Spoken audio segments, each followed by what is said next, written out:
Hey everyone, Pam Bam Richard here. Welcome to Tales of Marathon Stream 3, Day 6 for Tales of Eternia. We are about to wrap things up here as we got Shadow last night from a very tough battle. I felt like we were kind of under level for that. And now we're going to be going on to the start of Act 3 with Belir Castle, and I'm joined here by Muctales. Muctales here is well known for challenge runs throughout several Tales of games, including Narikiri Dungeon X, Grace's F, Rebirth, and this game, Tales of Eternia. Hello everyone. I think I covered everything, right? I don't think I missed anything in that coverage for... Is there any other game actually you wanted to mention? I already forgot the ones you mentioned.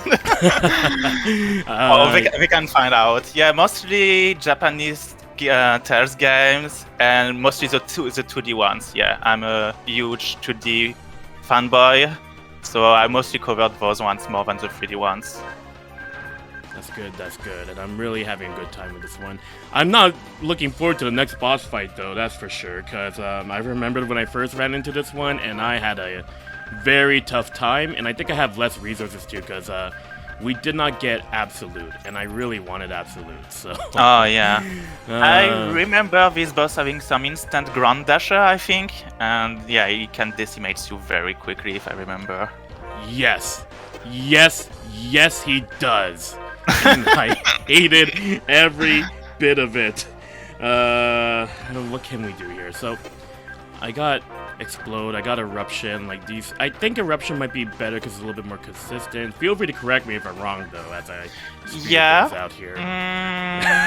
The thing I don't like with Eruption is that it lasts so long that it gives a lot of time for the enemy to counter with melee attacks. Okay. So that's something. Yeah, that's something usually I try to avoid using, but it has a lot of range. So I agree that it's quite consistent. I guess my thing with that, because Verjace mentioned to me in the first day, the thing with the eruptions that it has like increased chances of trying to stun the enemy. So I kind of want to see if I could get much stuns as I possibly can.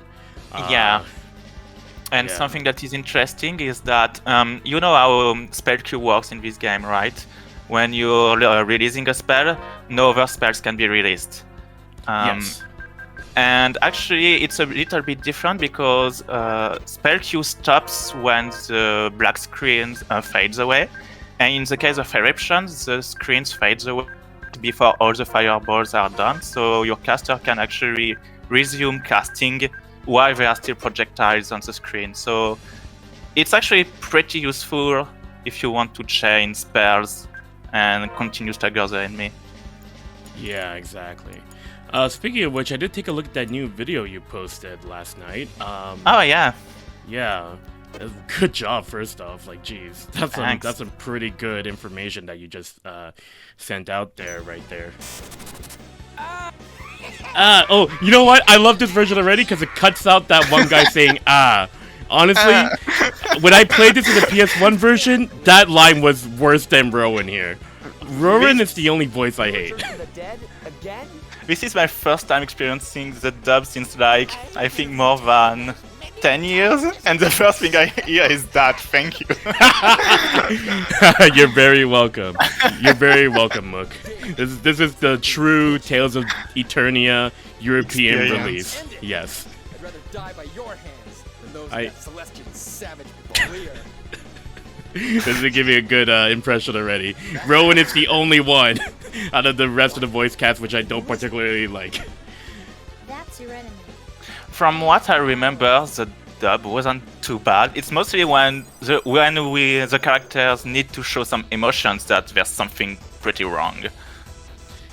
And I feel like that has something to do with direction, because this game's dub was like released in the early 2000s. Yeah.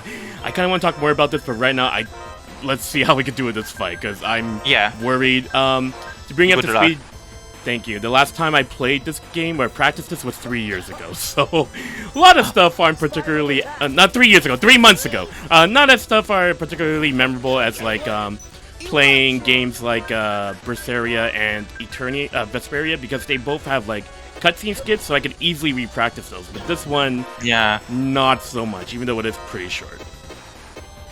Yeah, thankfully the game doesn't make you waste time with a lot of discussion and things like that, so it's actually not too hard to replay. I actually replayed it recently thanks to you, because I actually wanted to have fresh memories on the game, and yeah, I really enjoyed it. Yeah. I'm glad that you do, like, cause like, with this boss though, like, I constantly want to keep grounding it and making sure that, it doesn't breathe. Like the space snake, for example. Don't let things like this breathe, cause ground dasher is gonna be painful. And it looks like we're doing okay right now, actually. You're doing very well. Thank you. Oh no, it begins! It begins!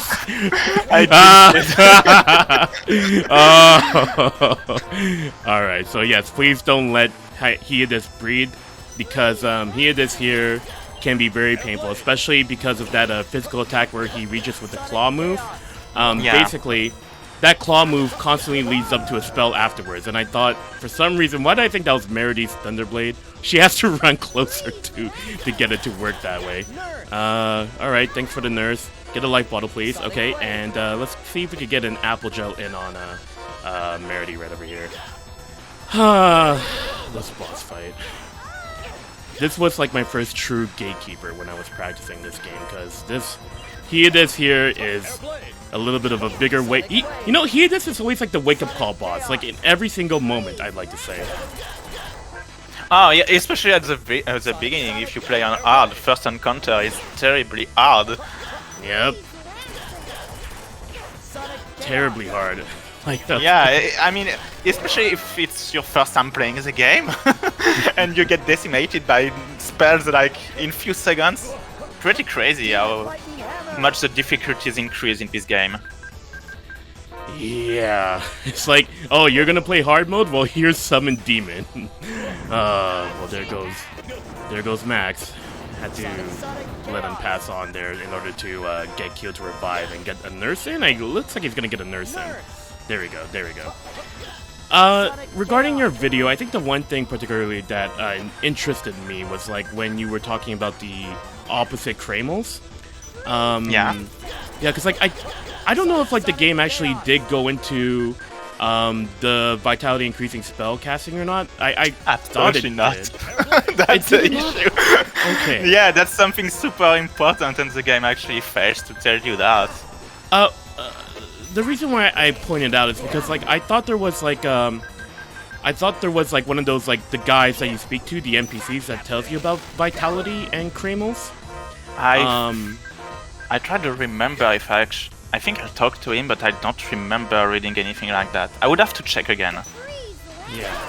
The thing is, I see in my notes here that there was, I did eventually notice it, but you are true in the fact that there are people who may not notice that first time with vitality, because it's such a thing that is, maybe I should shut the spell up.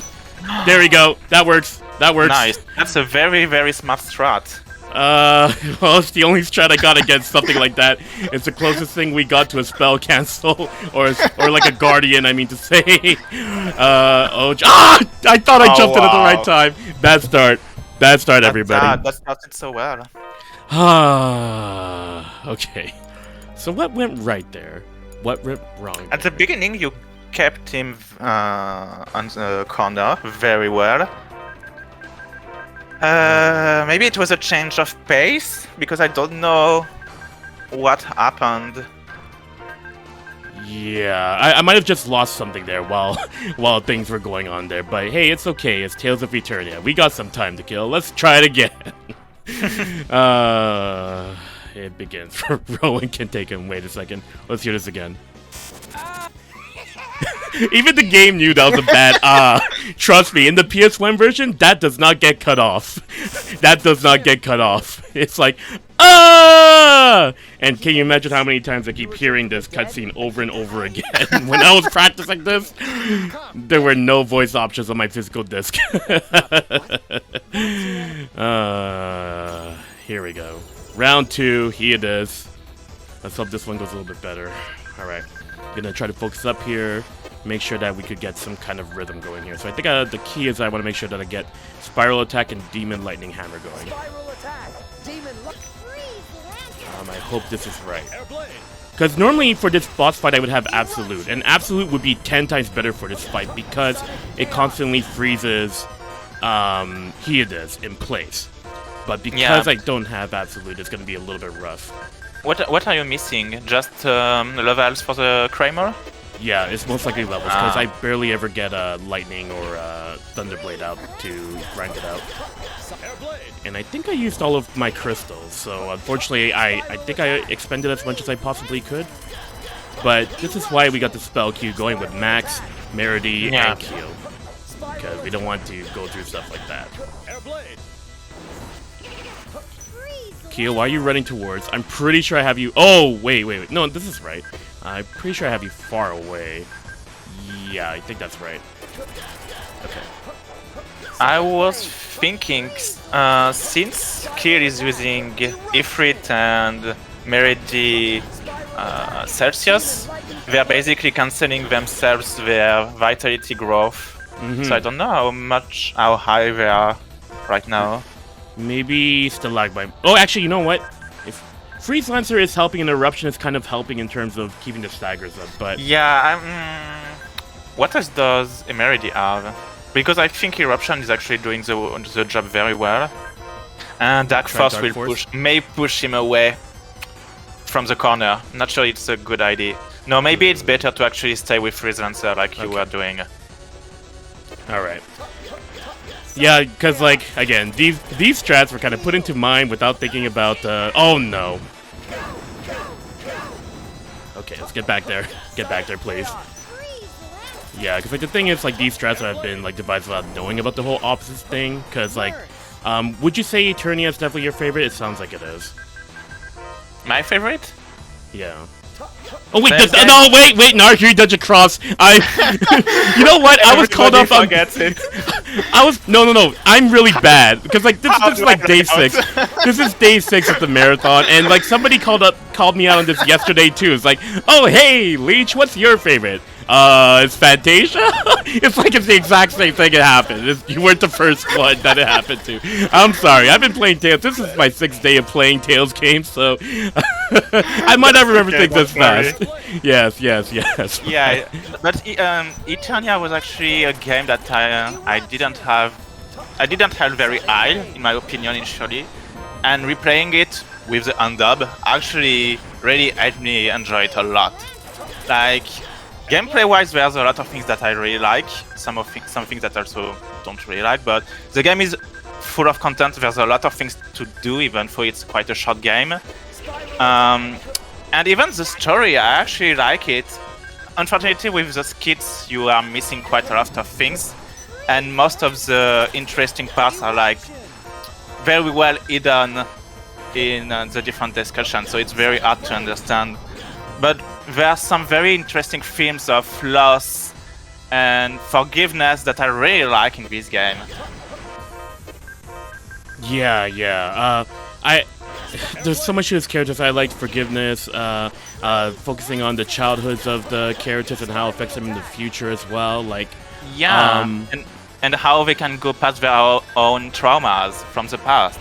And this is very interesting. And it's a bit sad because most of it is in skills again, but you can still get a grasp of it from some of the late discussions. Yeah. Particularly, like, I remember there used to be a YouTube video, or YouTube uploader who had all the skits uploaded, but... Yes.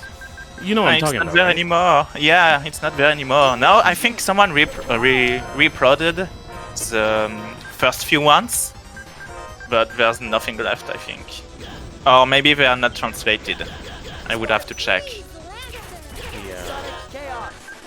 Oh, okay. As much as I like to talk more about this, I'm a little bit in the middle of something a little bit serious here. Oh no! We're only 40k down. Oh my goodness. Okay, I might have to like focus up a lot over here because I didn't realize how under-leveled we were, under-equipped we were. But we're gonna try, I guess. Oh no. This was the issue last time when we ran into Shadow. Oh wait, maybe I should get rid of Drain Charm. Drain Charm is definitely not useful for this fight. Let's maybe go with the force. Oh, resist ring might be better. Let's see here, because like I all set this up for like a shadow, but really the only thing that I need to change is for Reid. But this bloody hell, I don't want to get out of this if anybody have to. Actually, it doesn't look like it's targeting me, so it's not so bad. Even though we lost 2 of our casters, so I gotta make sure to keep going with the assault here. Yeah, if you have any elemental resistance equipment, you should really focus on them because they make quite a lot of difference in this game. So the resisting is actually a very good idea, but maybe you should try to invest on one for either melee or kill because they are dying quite fast. Okay. Other side, guys, other side. Oh jeez. I should have had them use a light bottle on me, actually. That was a poor choice. I was so distracted by the nurse, I thought I was up, but I guess I'm not. Oh, no. Are we awake? Okay. Light bottle on me, light bottle on me. I gave Max the... Oops. Oh, no. Hold up. Maybe more focusing, less commentary at this point, because I was able to get to through Shadow last time. Yes, sure. Yeah. From my perspective, at least. Okay, he is getting close. Get a little bit closer there, buddy. Okay, now it's time to bring out... Let's bring out Keel first. Okay. And there goes my laser. And Max, get up. Nurse. Did I go through? Okay. We still have some form of living, I'd like to say. I hope. Okay. Not quite. What the? I'll take it. Let's keep going. Freeze Lancer, let's go. Followed up with the Demon Lightning Hammer. You get a nurse out there. Thank you, Keel. Okay. Oh, he can't cast. Yeah. Good thing. Yeah. Oh, except for that. The resist ring certainly helped a bit, but not quite as much as I'd like. Does the room bottle... Wait, room bottles makes it opposite if I recall correctly. Because, like, resist ring becomes elemental ring or something. Or no, protect ring. No, it would be the physical one. I don't remember how it's called. Yeah, it's protect ring. Yeah, exactly. In this game, it only makes the opposite one, but doesn't upgrade the level of the ring. Yeah. Oh, wait, maybe I should not have gathered him. How are we doing so far? This is our 3rd wake-up call, boss. All thanks to he. Oh my gosh! Oh my gosh! This ain't gonna work. This ain't gonna work. Let's think about this. Actually, there's something you can do that could completely change your approach to this boss. It's like a 10 minutes backtrack at max. Okay. You can already get Aqua Spiral for max. Sorry. It deals so much damage that I think you will be able to kill that boss way faster. Oh, Aqua Spiral, right? Yeah. Okay. I didn't think you could actually get it at this time, but you know what? If I remember, you just needed to enter Shadow Cave to be able to get it. Really? Okay. Yeah. And you just have to go to, let me check quickly, to Tinsia, if I remember. Tinsia. Yeah, I got it in my notes here. Let's head off to Tinsia. Because I thought it had to happen after this fight, but I think I set off the flag to get this to work, because I don't think Max can leave you at this point, because like he's the one who's leading the charge, since Isla is the one who's captive. But yeah, maybe you might, Oh, Aqua Spiral will really help. Check. I don't remember exactly. Okay, let's see if the Miakis is here. Oh, perfect! Yes, it is. Oh, yes. That's going to help. Oh my gosh. Thank you. I'm so happy to see the Miakis of Fortune right now. Oh my goodness. Oh my goodness. It deserves its time. It is time. Well, I guess we'll let this cutscene play out a little bit, because it is a part of the narrative, and it's part of the reasons why I kind of like Max's character a bit, especially at the very end of the side quest. Yeah. It's the Miakis. Max honestly is still like He's still a highlight for a different reason. He's doing his own thing. He wants to be ruler of this world of Celestia. Yeah. But you know what? There's some things about him where it's like, there's some hidden depths to him, basically. Yeah, I think it's once again it's quite hidden in this game. It's very hard to get and to understand it until you've done like the full quest for this one. I think you really have to get all of the hearts to be able to understand what it's all about. Yeah, we'll be getting all of the parts, that's for sure. And Aqua Spiral! Oh, okay. If I don't have Absolute, I will take Aqua Spiral. And you know what? While we're here, at first I was thinking about upgrading to Van Eltia, but you know what? I don't think we'll be making the money to make... That's so expensive. Yeah. Yeah, that was my initial plan, but because we're not going to do it, we might as well start upgrading Max's weapon. So that would definitely help a lot for sure. If I recall correctly, you need to... The steps are 40k? 40k? Where did my notes go about this? But basically, pretty sure we have to go with the 2 sets of 40k investments, and we should be good. I think it was something like that, yeah. Yeah, so we'll donate 20k for the first part, and now we'll have 40k for the new weapon. So we talked to confirm that we get the new weapon, nice. And then we donate an additional 20k and one more 20k, and that should be enough to get the second weapon upgrade. It's the only way you can get Max's weapons in the game, by the way. Yeah.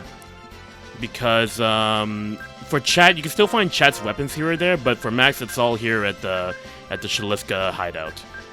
So that's good. That would certainly help. I don't have head armor for him, unfortunately.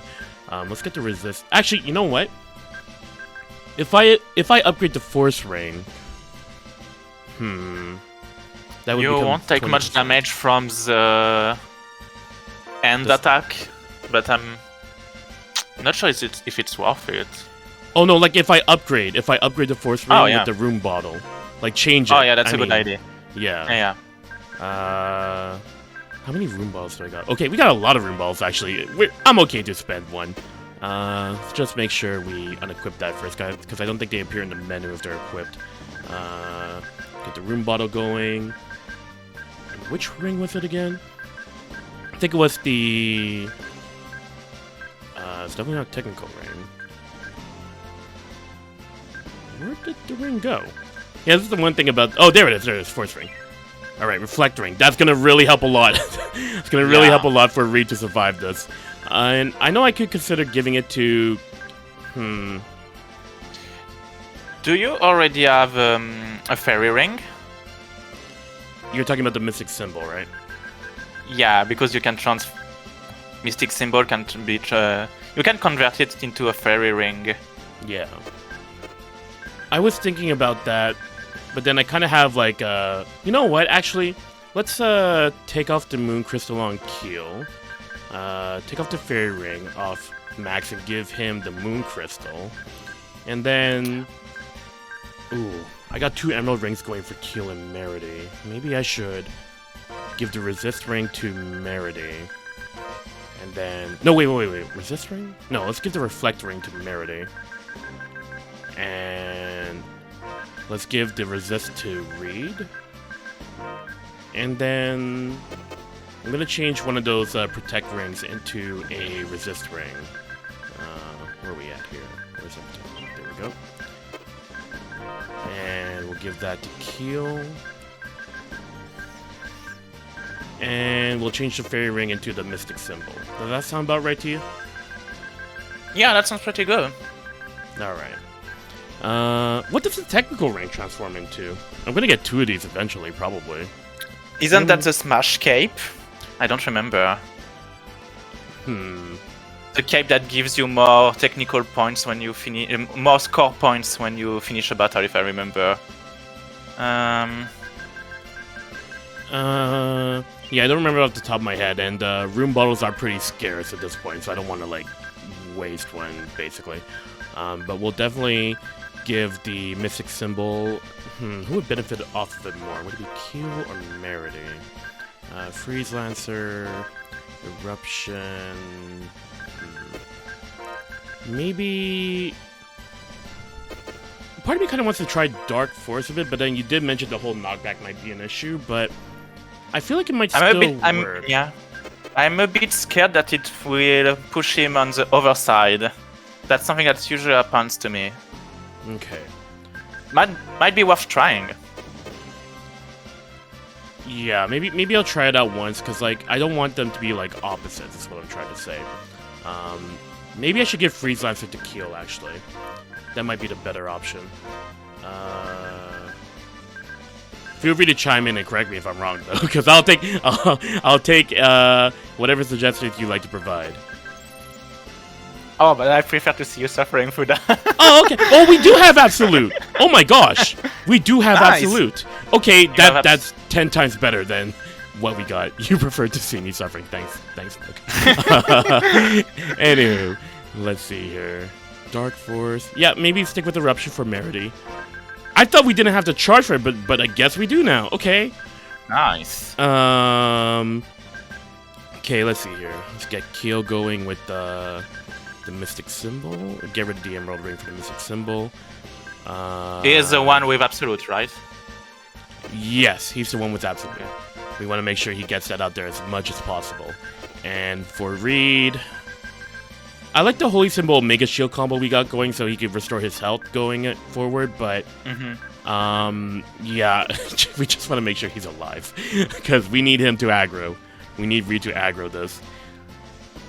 The thing is, I really like playing as Pharah, but the problem is that, like, I feel like Reid is a little bit better in terms of interrupting enemies in their spells, like, at the end of the day, because I don't know what feel free to correct me if I'm wrong, though, but that's sort of the impression I got. It might just be my gameplay. Yeah, I think it really depends on which arts you're using, because towards the end of the game, when Pharah has skills like Eagle Dive, basically those attacks just last so long that she can stagger forever. So I think at the end of the day, she's better than Reid, but she's also a bit harder to use, I guess. What do you have right now? I only have Eagle Dive and Death Blossom. Yeah. She can also chain one more art than Reid. That's something that is actually quite useful. Yeah. But usually our accuracy is a bit lower, so I think right now you actually need the one with the better defense more than anything. Bit of a glass cannon, our martial artist here. Because the problem is that Yades is stuck on the ground, so you will always be punished for anything you do. Yeah. Alright. We lost Nurse, but that's okay. I'd rather have Absolute, to be honest. Let's see what we can do with this. Do you have any healing spell? I have Heal. I got Heal for Keel. Okay. But other than that, we're rocking forward with some of the supplies I was able to restock on. We have our apple gels, lemons. Do you know if there's any way to, like, reorganize this? Because it's always a bit of a mess for me whenever I go back. I don't think so, unfortunately. I also had that issue. Yeah. Be sure Max has max TP because you change his accessory. Right. I forgot about that. Good point. Thank you. There you go. Get the save in. Oh, this is how we're starting today, just versus he and this. Well, I wanted this game to go longer, so I guess I'm getting my wish. Let's go. Let's go. You're doing that just to hear that scene again. Yep, this scene again. What? That's your enemy. I hope this fight might go really long though, because I just took a look at his HP and I'm like, oh my goodness, oh no. Alright, I think I have Spiral Attack still going. Oh, I forgot to change this up a bit. Spiral Attack, let's put a Sonic Blade here. Okay. Spiral attack. Aqua Spiral. Oh, this will help. Yes! Oh, nice damage. Absolute. Yes. Follow with the Eruption. Spiral attack. Sonic chaos. Oh, good stuff. Aqua Spiral. Let's keep it going. Spiral attack. Sonic chaos. Oh, what's that? Huh? Oh, it's the attack card that goes randomly all over the place. I was kind of hoping he'd target Reid, but it looks like he's targeting my backlines each time. Oh no. Alright. Oh dear, oh dear. Sonic Chaos, keep it going, keep it going. Absolute, very nice. This will give me a chance to use an item. Let's use a melange gel on myself. Okay. Aqua Spiral, oh dear. He didn't get it out because he got interrupted by that, ground shake move. Okay. Get out there again. Maybe you'll get it out this time. Yeah, I forgot about the long startup time of Aqua Spiral. Because it leaves him a little bit vulnerable for a physical attack. Yeah. But getting him to the corner will definitely help like this. Well, it helped a little bit now that I'm looking at it. But it's definitely better than Air Blade, that's for sure. Yeah, Air Blade isn't powerful enough to... And it's also very, very long, so I'm not sure it would be very useful. Yeah. Oh yeah, that's some good damage. Yeah. Now we're cooking. Now we're cooking. I need to get the Panacea bottle on Merity first. All right. Ooh, some damage. Oh my gosh, he followed up with that stupid move. Okay, get the melange shell up. Okay, continue forward. I see Keel is casting heal. Get the Aqua Spiral going. Okay. Let's just keep this rhythm up and hope that we can get through, because I forgot how much of a beefstick this is. Okay. Yeah, I completely forgot he was an HP sponge like that. Yeah, like 3 months has been a while. I wish I could have gotten like one more practice before this, but yeah, I had like Vesperia. I was more worried about Vesperia because that game was really long. Did you do any optional content for Vesperia? Nope. Yeah, way too long. Yep. And like Vesperia on 360 is already like standard Tails length long already. Like there was no way with Definitive Edition. I'm not doing extra stuff on that. I think Merity should use the item on me. Oh, here's my thing. I forgot to command them to consume TP. Just stick to consuming TP, everybody. Okay, Merity, see if we can get another melange gel in. Okay. So she's just wandering around all over the place. But now I think now that I have the consume TP command, they should be standing in place now. Get the melange gel on Keel. Alright, let's just keep this up. Oh, no. Keel, get a life bottle in, please. Oh, jeez. Our beef stick is out of HP. Come on, get him to wake up. Alright. Eruption will help a little bit. And now Max... I wish this game doesn't have like specifics or anything like that. It would have been nice. No. It's an older game, so I understand. I don't remember which game is the first one to have one. Isn't that Abyss? I want to say Symphonia. They were called energy tablets at the time. Energy tablets. Oh yeah. Oh yeah. I forgot. Now I remember Symphonia has a lot of very strange items that were unique to this game. So now I remember. Yeah, you're right.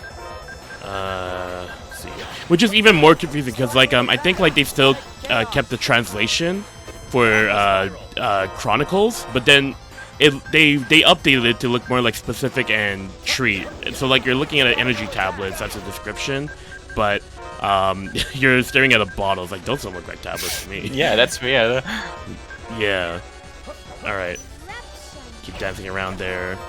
Oh, he keeps targeting my backline every single time.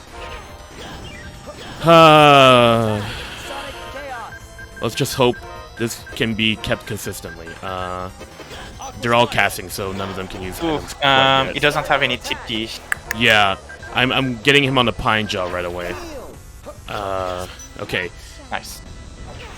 He's got the eruption going. Keel, please use a melange shell on me first. Okay. Just keep him cornered and hope that we're doing well here. Alright, Aqua Spiral coming in! Yeah. Love it! Every single time. Okay, let's get the Apple Gel on Keel. Get an Absolute in there as well. Very nice. Let's just keep this corner strat going. Okay, Merity might need help next, but I gotta wait for whoever's casting next to use the item. Okay. Use that on Merity, please. Oh, every single time I see that Aqua Spiral. So good. So good. Oh, jeez. Okay, actually, that frees Merity from her her stance when she was just standing there. Okay. Let's keep this going. Oh, dear. That was the first time I heard that with Reid. But we'll get rid of that right away here. Oh, jeez. Holding this PSP while doing all this stuff is probably... It's trying to cramp up a little bit. Oh, you're doing this on a real hardware. Nice. Yep. Yep. Yeah. It's going to break your hand. Yep. Especially when you're getting to strats like this, it's definitely going to affect me, that's for sure. Okay, let's get him a launch gel in. Keep this going. Oh, no!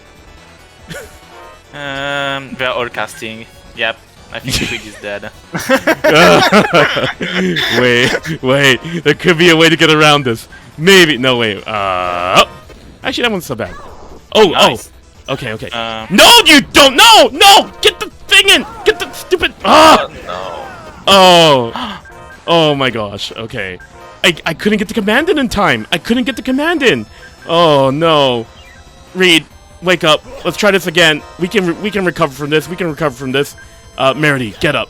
Let's go. Let's keep going here. There's the item prompt. Keel, get up. Oh my gosh. Yeah, get it back up, everybody. Oh, he's gonna do the stupid laser. Okay, we interrupted that. We didn't interrupt that though. Oh my gosh.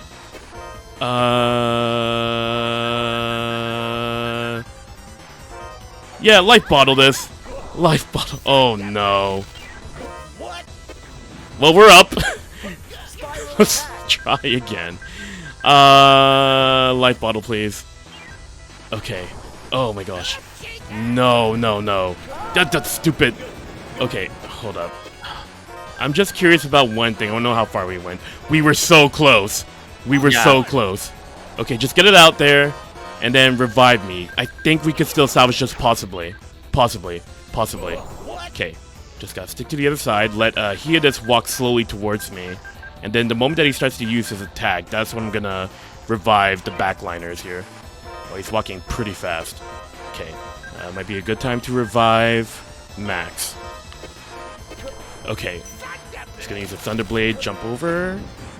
Okay, let's revive Merity now. Okay, that should be good. He's got the ground shake followed up with the spell, but gets interrupted. Launch gel on Reid.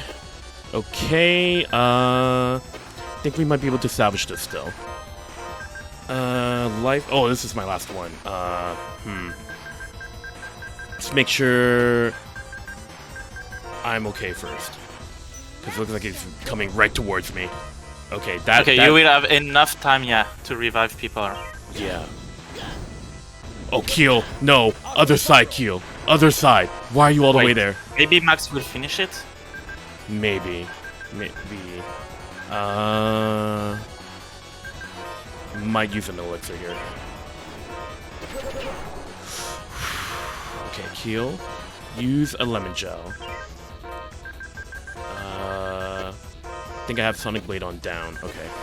Sonic Blade. Oh, wrong way. Darn it. That's not good. Keel, get him a miracle on me. Okay, that kind of works a little bit. Oh god, just gotta get to the other side, please. Okay, I think we're back. Okay. I just need to get a Pine Gel on Max and we should be good.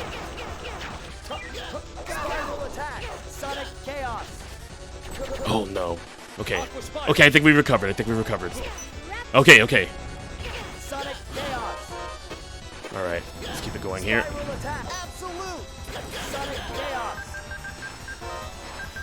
Let's get a Miracle Gel on me. No, I don't have any Miracle Gels, do I? Can get a Launch Gels on me. Okay.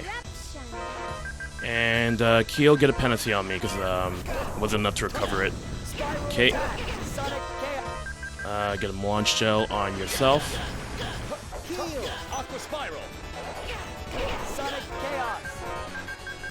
pine gel on me.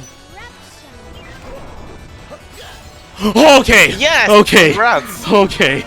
Oh. Okay. Okay. Wow. Everything leveled up. Yup. Nice. That was scary, but you recovered very well. Thank you. Thank you. I was really worried about this fight after the shadow fight last night. Whew. Whew. Whew. And there goes Hades. Okay, why does Hades suddenly become like a super demon person? I don't know, but it was kind of cool. It was kind of cool until What's going on here? his last breath, I suppose. Explain it clearly. Yeah. There's actually an explanation to that, but I think we will have to wait till the very end of the game to explain it. I actually don't know too much about that, of what you're referring to. It's a spoiler, so Alright. yeah, I don't think it's already mentioned in this game. I think you actually start understanding like very, very late. Okay. Oh, I like this line here, because like it also sort of wraps up the whole Rowan and Rast thing, like with the princess. Yeah. Altus Faye is entrusted to you. Oh, and I like the little deal where it's like his Aura's earring isn't working, because a bit about the Aura's earrings is that like Aura's earrings are like based on trust between like the people. So I do like how like Rowan couldn't understand Galanos here. Did Ras really say that? Oh yeah, I actually never noticed that. Good, Yeah. nice one. Yeah. It's the thing about the Aura's earring that I really like, especially when it comes to Merity, because there are things that she says in the script where it's like Melnyx, and like it feels like at certain points when she speaks Melnyx, it's like it shows her trust into the group, how she feels with them at the moment. So it's like a nice little attention to detail throughout the early parts of the game. Will you help? The cooperation of both Inferior and It was also the point where it's like when Merity needed to save Quickie, and when they saved Quickie for her, that's when it was like they were able to understand her too. So it's like, Yeah. it's so good, like how the Aura's earrings works in this game. It's hinted at a bit before this. Okay. Because like I might not remember completely exactly what that is specifically, but yeah. Feels like we're gonna be. Does the game already talk about the big bad guy? Not the woman, but the one that starts with an N. Oh, okay, yeah. I understand. We already mentioned. Was that already mentioned? I'm not sure. No, it wasn't yet. It wasn't. Oh yeah, we are not going to talk about it yet then. Okay. Are the Aura's earrings from an Well.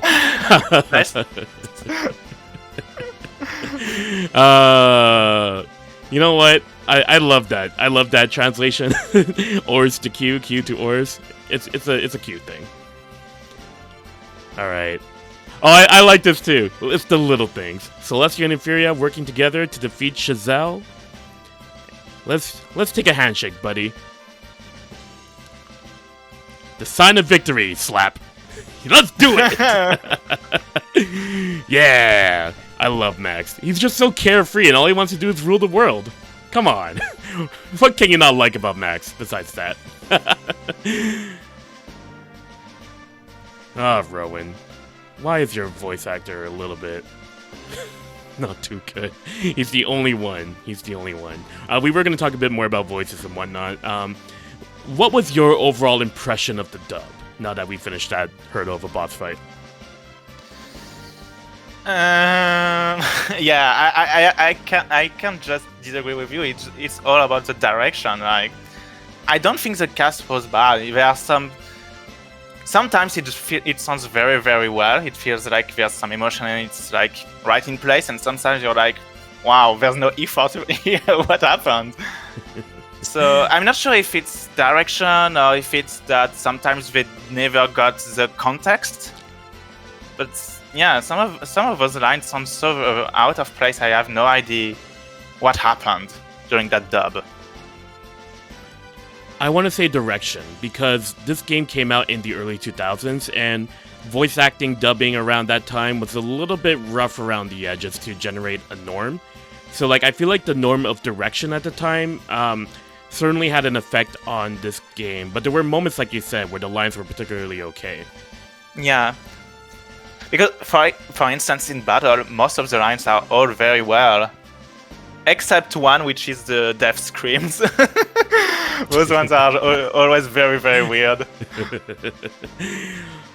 I think a part of this, too, because like, video game dubbing was still fairly fresh within the West, because, like, really the most for video game dubbing has to, like, subscribe itself to dubbing, like, the grunts, like you mentioned. Like, you hear it in fighting games a lot. So to transition from that sort of mindset of like fighting game dubbing to like dubbing dialogue is still like a different case altogether, I like to say, because granted I haven't played too many JRPGs at this time of the era, but I certainly remembered how hearing voice acting from some N64 games was certainly interesting. Like a star. Chase is asking you if you did the Altus Vague event. I didn't, because honestly it's just a lot of sitting around and watching. To just get the general gist, Altus Vague is based off of a play in Inferior. You can watch the theater in Inferior, and you gotta pay for a lot to watch it. I don't particularly think it's necessary, because I could just explain it in and one if I phrase. remember, the prices are outrageous. Like, I think it starts with something like 100 gold, it's nothing, and I think the last piece is like 1 million. Yeah, I'm not doing it. I'm not doing that. There are so many things to spend money on than just a play that I could just summarize in like a couple words, because it's just a love story. Yeah, when I think of it, this is such a scam. Like, you start with something that is very inexpensive, and then it gets extremely expensive when the people are finally invested into the story. That's terrible.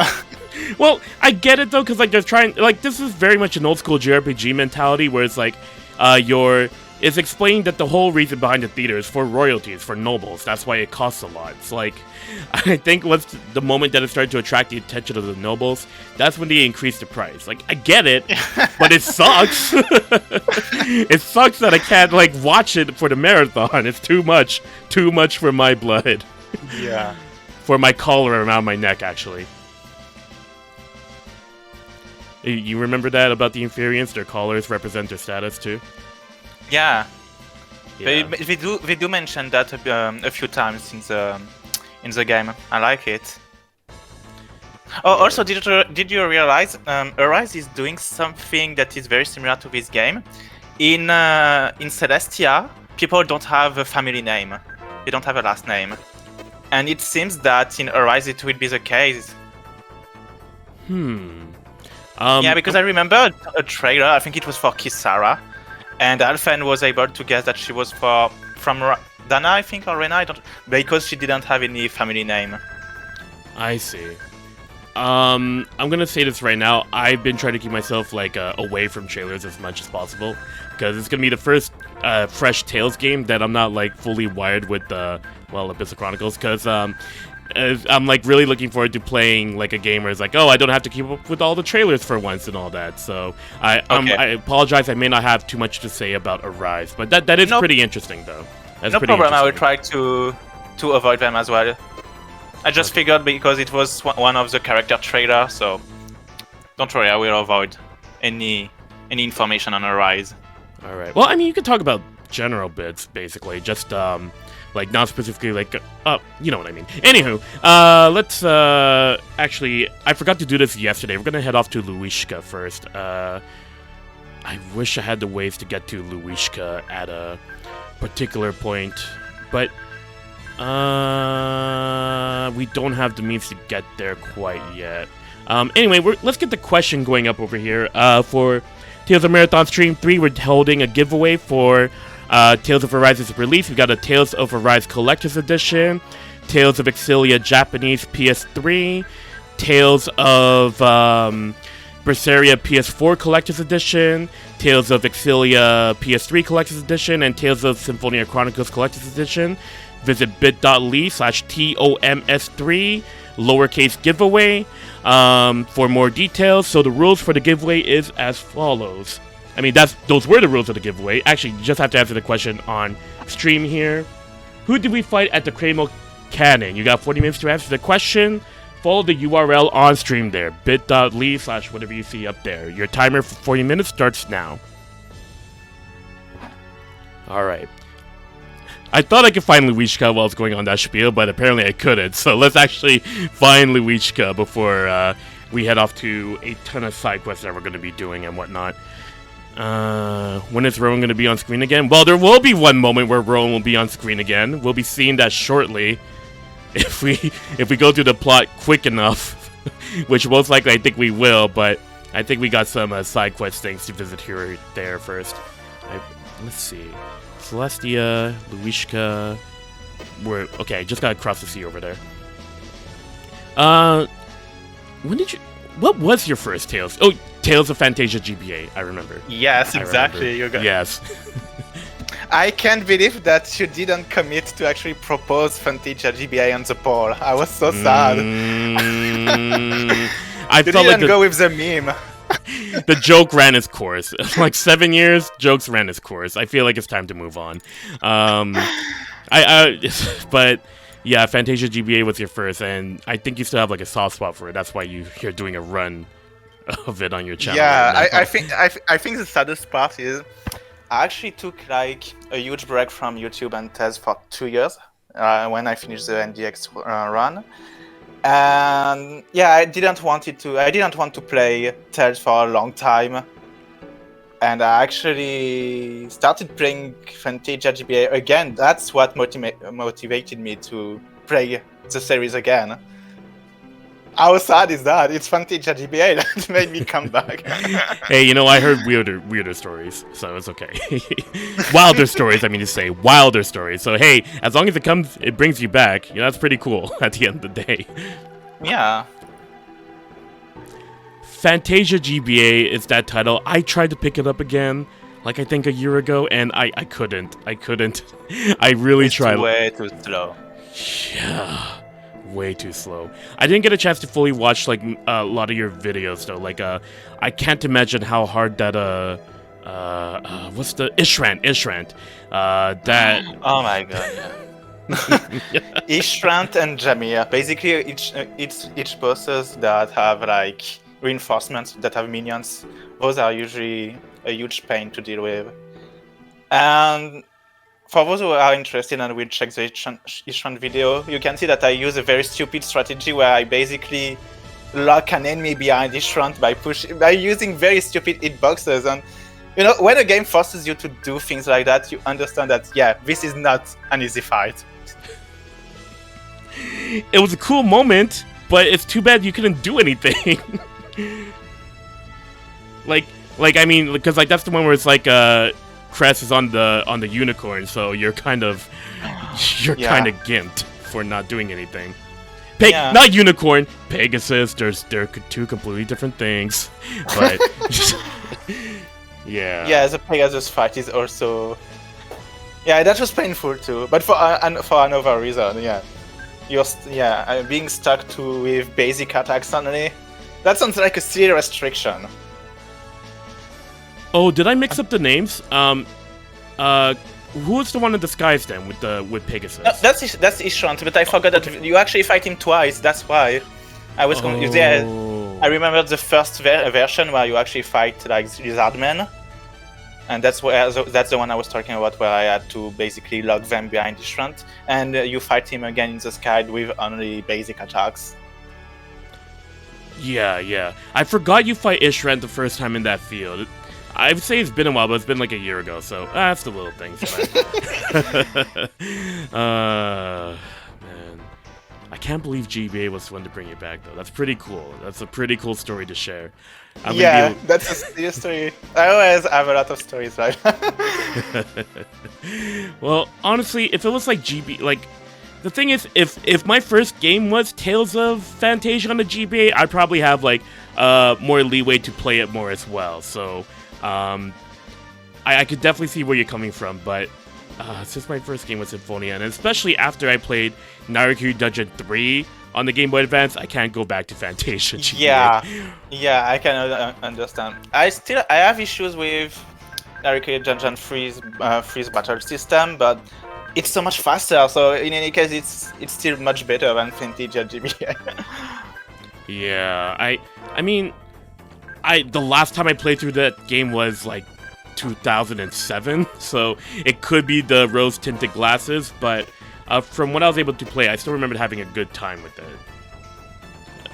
Like, specifically, the battle system was it's so fluid, even though it's just like, comparing it to Fantasia, it felt very fluid, but feel free to, like, chime in. No, I agree, it's way smoother. Yeah. And to tell you how stupidly slow Fantasia GBA is, when I was practicing, I think it's the next fight I need to actually release, the 3 Demon Lords. At one time I did a jump attack where I hit all 3 of them, and the hit lag was so long that the single attack was able to hit one of the enemy twice. because it waited so long that basically the game thought that it's over, you can hit that enemy again. Oh my gosh. Yeah. Oh, the quirks of Fantasia. You know what? For some sick desire, I might have a chance to like revisit it one day, but I might want to revisit it after I do my Super Famicom playthrough of Fantasia, because I still haven't played through that version. Someday I'll play. Oh, you never played it? I played bits and pieces of it, but I never committed to a full playthrough myself. So okay. One day I will. It will feel a bit strange after playing all those styles, but what I can tell compared to GBA and even the PSX version, the Super Famicom version is actually faster because the spells don't have a very long animation, so you will still feel like it's much faster than any version you've done, aside from the Cross version. And so I think the biggest issue with the Super Famicom version is that the encounter rate is extremely high, and it's very annoying to do like a few steps and another encounter again. That's probably the biggest issue I would have with this game. Sorry, I got distracted a bit. The biggest issue was what exactly? The encounter rate. Oh, yes. If there were 3 things I remembered from Fantasia, well, 4 things, but one of them keeps getting brought up a lot that I don't like bringing up anymore. The 3 other things I like to talk about, something like a tiger. But the 3 things that I want to talk about is, the encounter rate is definitely huge. Secondly, everybody feels so heavy. Like, Crest really felt heavy for some reason for me. Could just be me, it's been years. And thirdly, Summon Demon. I hated that Lone Valley. Oh yeah, I thought you were going to mention Demitol. Oh, him too. Also terrible. Both of them are guilty. I forgot Demitol did. I think it was probably the moment when I stopped. Actually, the moment I got like Arche, it was like it was over. I couldn't do it anymore. I had to move on. Like this emulator ain't gonna work for me anymore. Yeah, I can understand. I mean, even on GBA version, I wasn't actually going to commit on the full run when I reached Demitol, and then when I found out that I was able to fight him, to beat him, I was like, maybe I will try. Because Demitol is such, like, it's definitely a huge wall. Either you don't know if you will be able to beat him very easily if you do a challenge run. And after finally defeating him, I felt like I was already able to do that run. Yeah, I'm looking forward to playing it though. Like I always have an open mind whenever I go through the Tales of series and whatnot. Like it's fun rediscovering old battle systems. It's cool seeing the new ones. At the end of the day, if you have Tales up in the title and you're made by Bamco, I'll play it. I'll give it a shot. Did I play Star Ocean? No, I'm generally I barely play JRPGs. Obviously, Tales of has always been my source RPG series to go to because of its battle system, but on occasion I might play like a Persona or a Chrono Trigger. Never played a Final Fantasy still, like from start to finish, but a friend of mine suggested I should play through. Well, I'm playing through Final Fantasy IV because they started with it It's their favorite, basically. But anyhow, yeah, I'm solely Tails. Solely Tails all the way. I might think about playing Star Ocean someday. Where am I going now? Luishka. Sorry, you were saying? Yeah, since you don't play much JRPGs, how did you find out about Symphonia back then? Oh, okay, so, alright, I guess I'll get into the story. I was hardcore Nintendo. I was like super hardcore Nintendo. I would never play any other game unless if it was on Nintendo. Yeah, I was one of those fanboys. So, basically, literally my only RPG exposure was like Pokemon, Super Mario RPG, Paper Mario. I love Paper Mario to death, but that's a whole different story altogether. The whole thing is that, like, I wasn't really into the whole JRPG thing because, like, it was all turn-based. The only thing that really was my exposure to Final Fantasy, I was over to one of my late cousin's places at the time. She was playing Final Fantasy 9, and, like, I didn't get it. I didn't get it at all. Like, I was kind of confused by everything. Like, why is this battle all about this saving this princess, like, in a flower? I'm pretty sure Final Fantasy 9 players would know, but I had no idea what was going on. So, when I went to this forum, like, one of my early forums was, like, this Nintendo forum, and they were all talking about Tales of Symphonia. And I'm like, they were really hyping it up, and I'm like, okay, it sounds interesting, but I didn't really care too much about it. And then a year afterwards, I was like, I was at the rental store, and I wanted to try something different, because I kept renting Sonic Adventure 2, I kept renting Mario games, safe games, basically. So I saw Tales of Symphonia, and I'm like, maybe I'll give it a shot. So I gave it a shot, and when I got into that first battle, it completely caught me off guard. I'm like, what is this? Why am I moving so quickly? This isn't turn-based. I honestly thought it was going to be a turn-based adventure, but that's when I got hooked. I kept renting it, and the rest is history, as they say. I see, interesting. Yeah, and that's pretty much the gist of that. I thought there was something that happened here.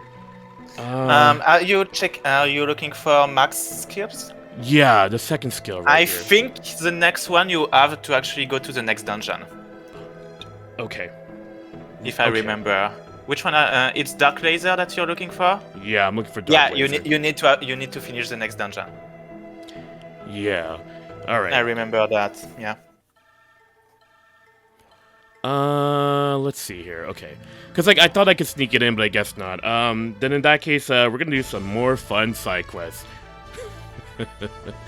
I think you can already get a lot of different arts for chat as well. Yes, I actually do have some of our arts right now. We got a... Oh, nice. We got a Toss Hammer and Ice Hammer. We did that yesterday when we flew back to good old Inferior. I wonder if you can't already have Eternal Throw. Because you can have it super early compared to what was it called? Paralyzed Ball? Oh, I don't remember what's the name. Paraball, yeah. Paraball, yeah. I know we can get that. We're gonna be exploring this game inside and out as best as possible. So here's how we're filling in the gap. I wish I'd have known Tales of Destiny more back in the day, so I would have been like, oh, we could do some side quests here and there instead of what happened at the end of that bonus stream. But that aside, okay, sorry, that was a bit of a cheap shot on Tempest. I apologize. Tempest needed... It's the one of the three that desperately needed a remake. And it still perplexes me how that one didn't get a remake. Yeah, I think we're all sad about that. And now I'm curious, what are the other two games that you think need a remake? Other games I think that need a remake? I want to say Legendia, even though, like, I kind of like Legendia a bit, because, like, the battle system keeps itself purely 2D, but I want to see them, like, polish it up a bit. I agree completely. I also think that Legendia is one that deserves a remake, because I really love the setup, I really love the story, the soundtrack, the characters, but it's missing proper dungeon mechanics and a good battle system. Yeah, like, I'm not fully deep into it, though. Like, the last time I played it was, like, all the way back at the first marathon. The very first marathon was when I played Tales of Legendia, and I never really revisited back since, but I do want to, like, revisit it someday, because I remember bits and pieces of it, and, like, the story is just way too good for it to just be left behind on the PS2. Yeah, I agree completely. I actually replayed it very recently, and even years after, I still love that story, and I always have the same emotions when I find out all about those plot twists. I really think the game did a very good job at that, at explaining its story and bringing all the different elements. Yeah, but I think, the gameplay is painful. To be honest, what I say to most people who don't know about Legendia and are not very much into playing old games, I tell them to actually check a playthrough on YouTube, because I think in its current state, Legendia almost works better as a visual novel than an RPG. I never heard of that before, but that's an interesting perspective. I need to replay Legendia again, basically. I personally think that I love everything about Legendia except everything that is gameplay related. That's the problem. I don't know. I kind of like throwing things around with Senno. Like when you figure out the combinations for like seeing those bosses, I can throw things around. It's kind of cool. But yeah. I guess that's just my perspective. No, I think it's very cool too. But after 10 hours, I think I'm done with it. I don't know why when the first marathon, I didn't think... Well, granted the first marathon, that was when I was like getting back into the series, so maybe I had the rose-tinted colored glasses for like the gameplay, but bottom line, I need to revisit Legendia. I really need to revisit that game, because... Did you ever propose Legendia as one of the marathon option? No, I didn't. Oh yeah, you did. That's a good idea, because it's 50 hours at minimum, I think.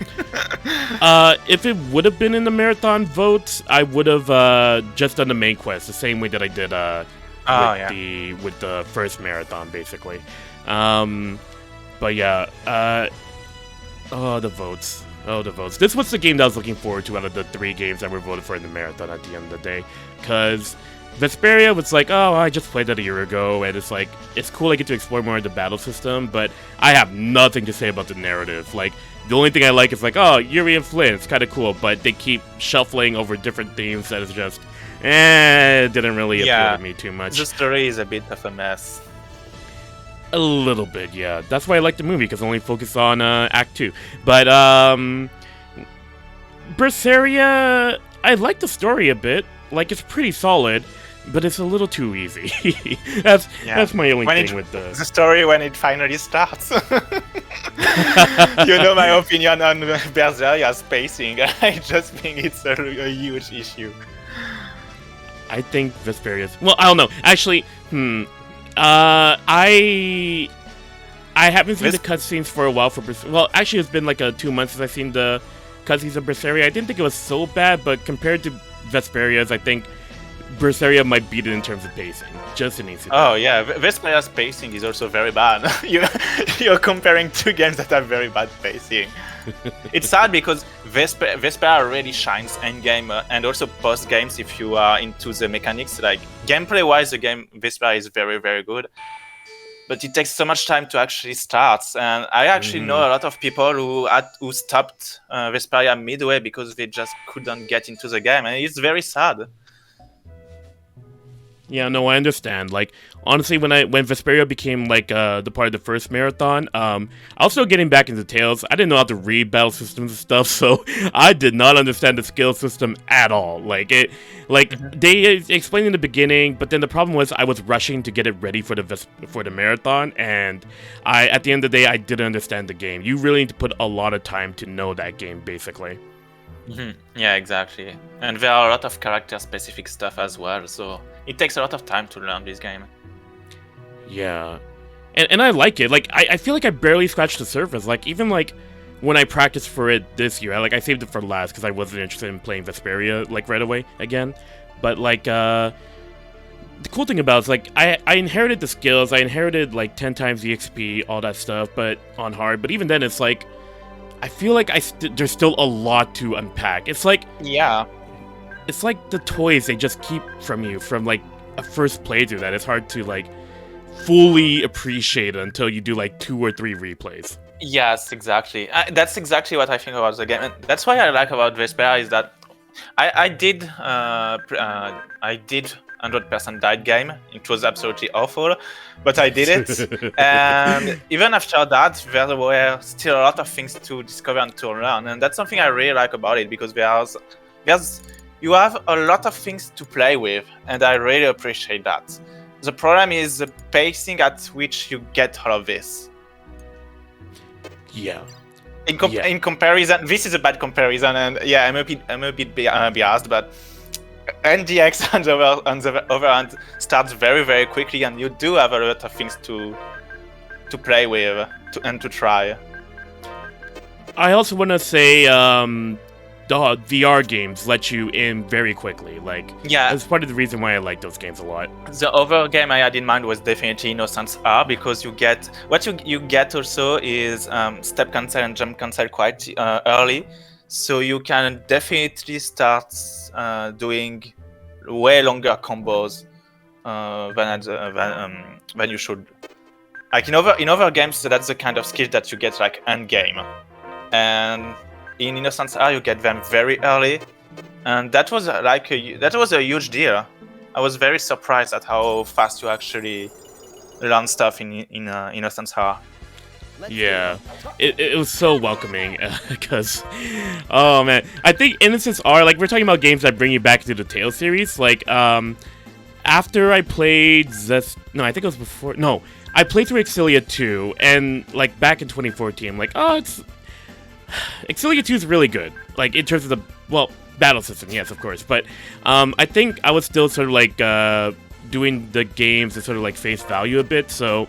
When it still had linking and everything, like, it still felt like when Bamco really wanted to push linking, it didn't really feel cool to me at the end of the day. So when I played Tales of Innocence R, I'm like, oh my gosh, I feel like I'm playing a Tales game again.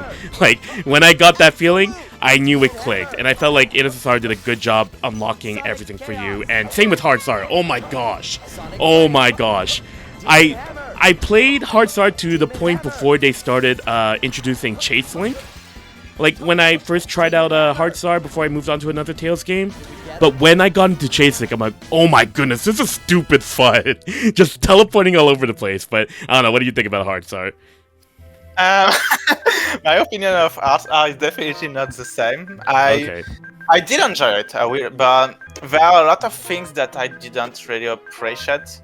Mostly, the first thing, let's do with the biggest issue is that it removed a lot of things that made Arts DS identity, like a lot of unique stuff, and that was very very sad to see that removed. And the other things that kinda, let's do it. The thing that I think Arts missed the most is that it's really using a lot of mechanics from other games.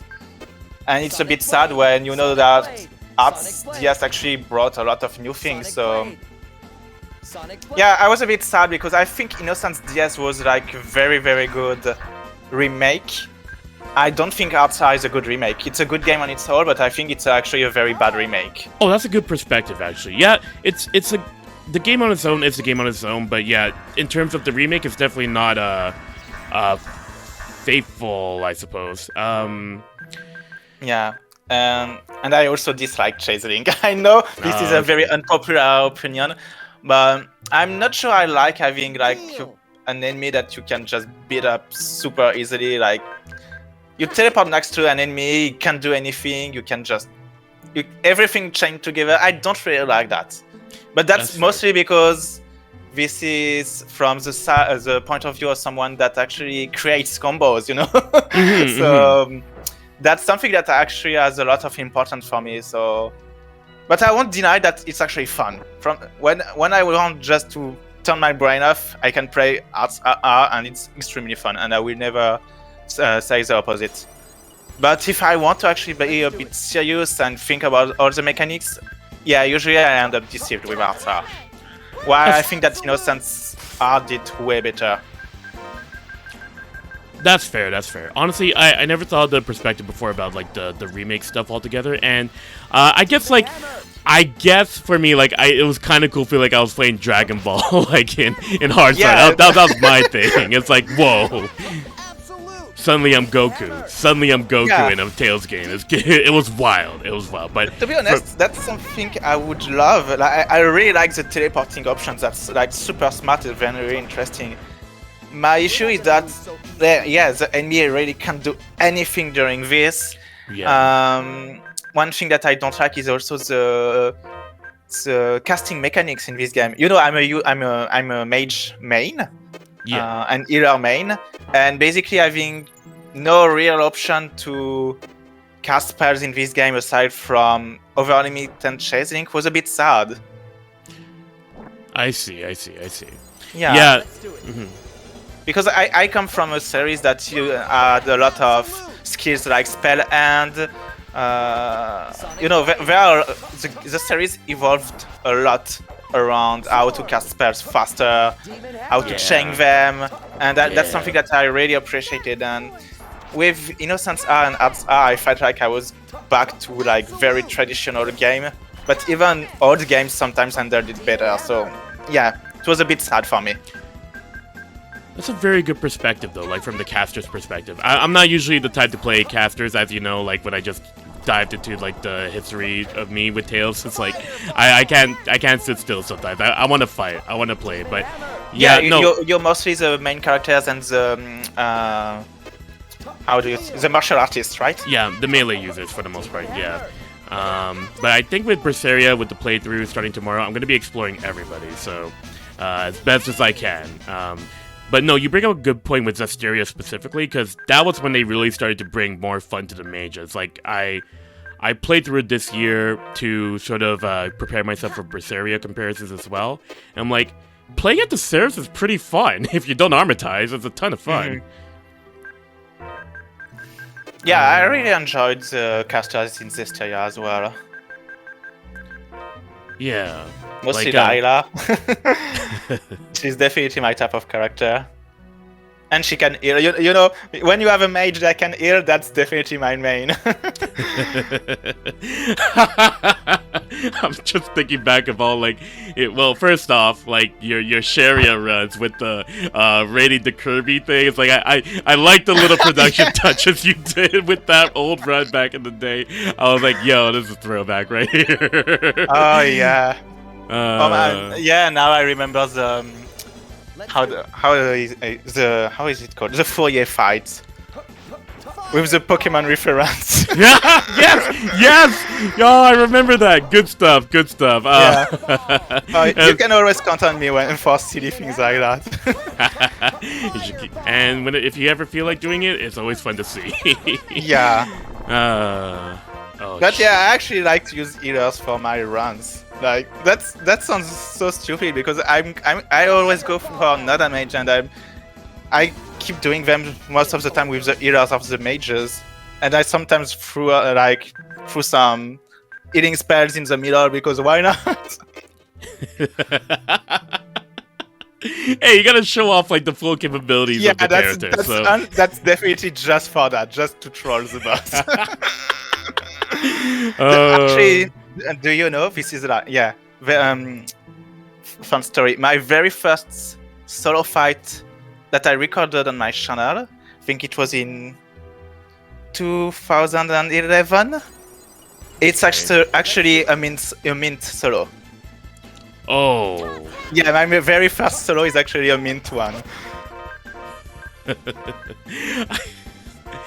I mean, I'm not surprised. I don't know how you want me to react. Like, all right, cool. Like, I know you're also like I didn't bring her up, but you're also the mint player around here too. So I understand. I understand. Now, if you told me which version it was, that'd be a different story. If you told me GBA, I'd be like, you're crazy. You're crazy. No, that was an NDX. Okay, good. But I did mint solo for the Fantasia Cross Edition, which was very painful too. Oh, I think I saw bits and pieces of that. I think I remember the one video I saw was like you were fighting the. Oh, I remember, cause like it was no damage, no item, and yeah, the one enemies, I think it was Origin. The one enemies where they suck your HP. Yeah, I remember. Well, At least you have fun with it at the end of the day. Yeah. It's because when I released it, it's because I was challenged like 3 years ago by a friend to do it. So I did.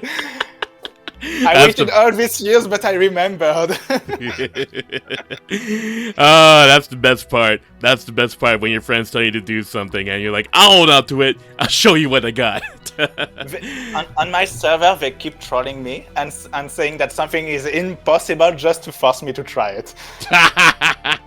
They are very good at that. They are very good at triggering me.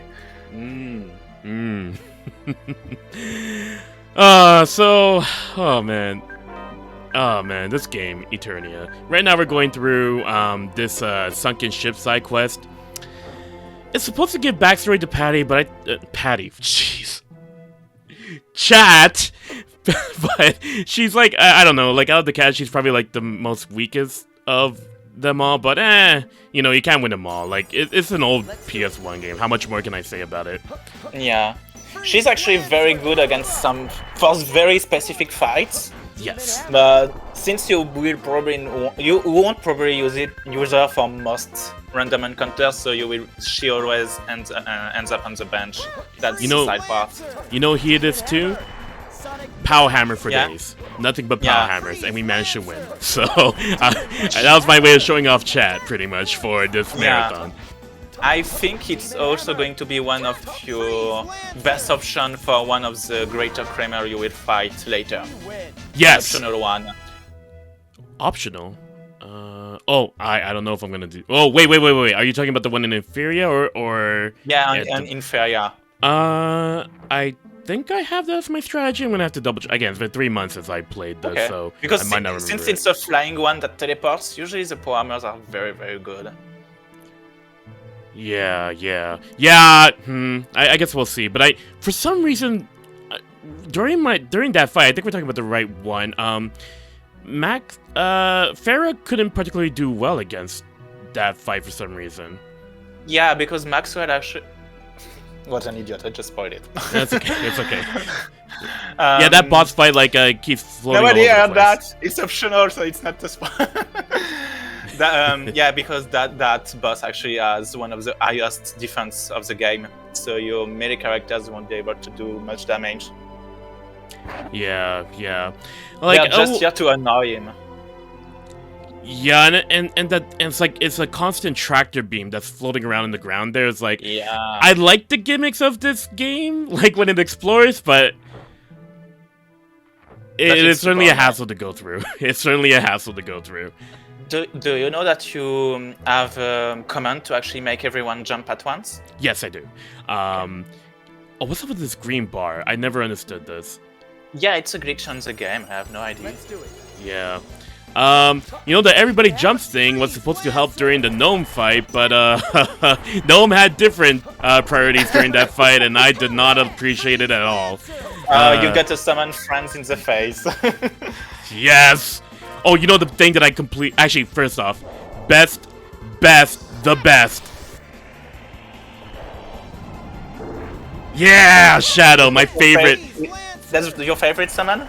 My favorite Kramel. My favorite spirit in the entire series. The freaking Knight thing? Shadow as like a freaking Dark Knight? Heck yeah! Like, man, Shadow is like my favorite design in this game. And that's why I was like, when Reid did the whole thing about, oh, we're gonna do the references to what's it called? To Eternia with that one event with Merity, but then they used the Symphonia Shadow. I'm like, that don't fit. We need old school Celestia Shadow to have shown up, but oh well. At least they acknowledged it. I'll give them that much. Reid does a lot of good things anyway, so yeah. I'll forgive it. In Radiant Mythology 3, I think they also gave Shadow to Merity, if I remember. Oh! I think it's a Mystic Art.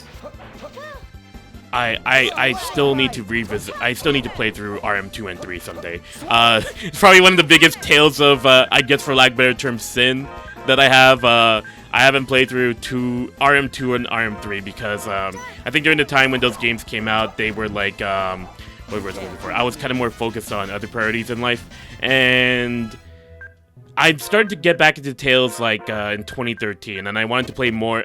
At the end of the day, I want to play more the main titles, the mothership titles, for using an antiquated term, because I want to see all of their battle systems, and the Radiant Mythology games aren't going anywhere. There's still no particular translation for me either, so I'm not in a huge rush, but someday I'll play through it. I heard the gameplay in RM3 was really good.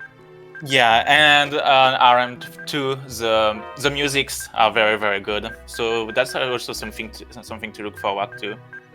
But yeah, I can understand that without any translation, you don't really want to play them. Personally, I think that your biggest sin is that you took so many years to finish NDX, but that's that's cool. You keep pointing that out. That's fine. That's fine. Hey, I finished it eventually. It was the start of this year. I eventually finished it. Okay. Yeah. I repented for those Tales sins. I repented. I asked for forgiveness. Anywho, but no, I really like Narikiri Dungeon X. Like, the 2D games are just so much fun to go back to. Like, I was talking about this yesterday. I think talked about it the day before. But basically, it's classic Tales of. Like, look at this. Like, you're on a 2D plane, a singular 2D plane. 3 if you're playing Rebirth. I don't know. You're talking about Tempest. But basically, like, it's just the thing about like just focusing on fighting. Like, it's what I like when I pick up these games. And exactly.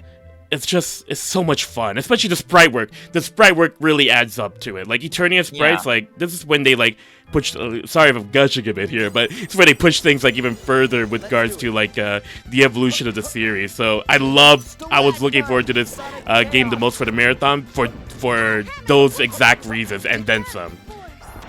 I agree completely with you, because when I replayed it, that's something that I completely forgot, but the game is absolutely gorgeous. Yeah. Like, the sprite work is amazing, the art direction is very good, and even all the effects, like your melee attacks in battle, your spells, everything looks so impressive. And I keep forgetting that this is a PS1 game originally. Yes. Yes. Like, the whole thing about it being PS1 is a big thing, because like I think this game came out like in Japan. It came out in the year 2000, so the PS1 was starting to sort of like be at its peak, because the PS2 came out like within a year. And I remember that was like mentioned in the interview with the localization director. They're wondering about the PS1 or how it would like carry forward into the PS2 generation. Like, still play Tales of Eternia. We think it's still a really good game if you own a PS2. So, like, they certainly owned up to it and fully embraced the evolution of the series with this game. Yeah. Back then, when they actually made games that were pretty. I think Berseria doesn't look so bad. The Exilius took a hit, that's for sure.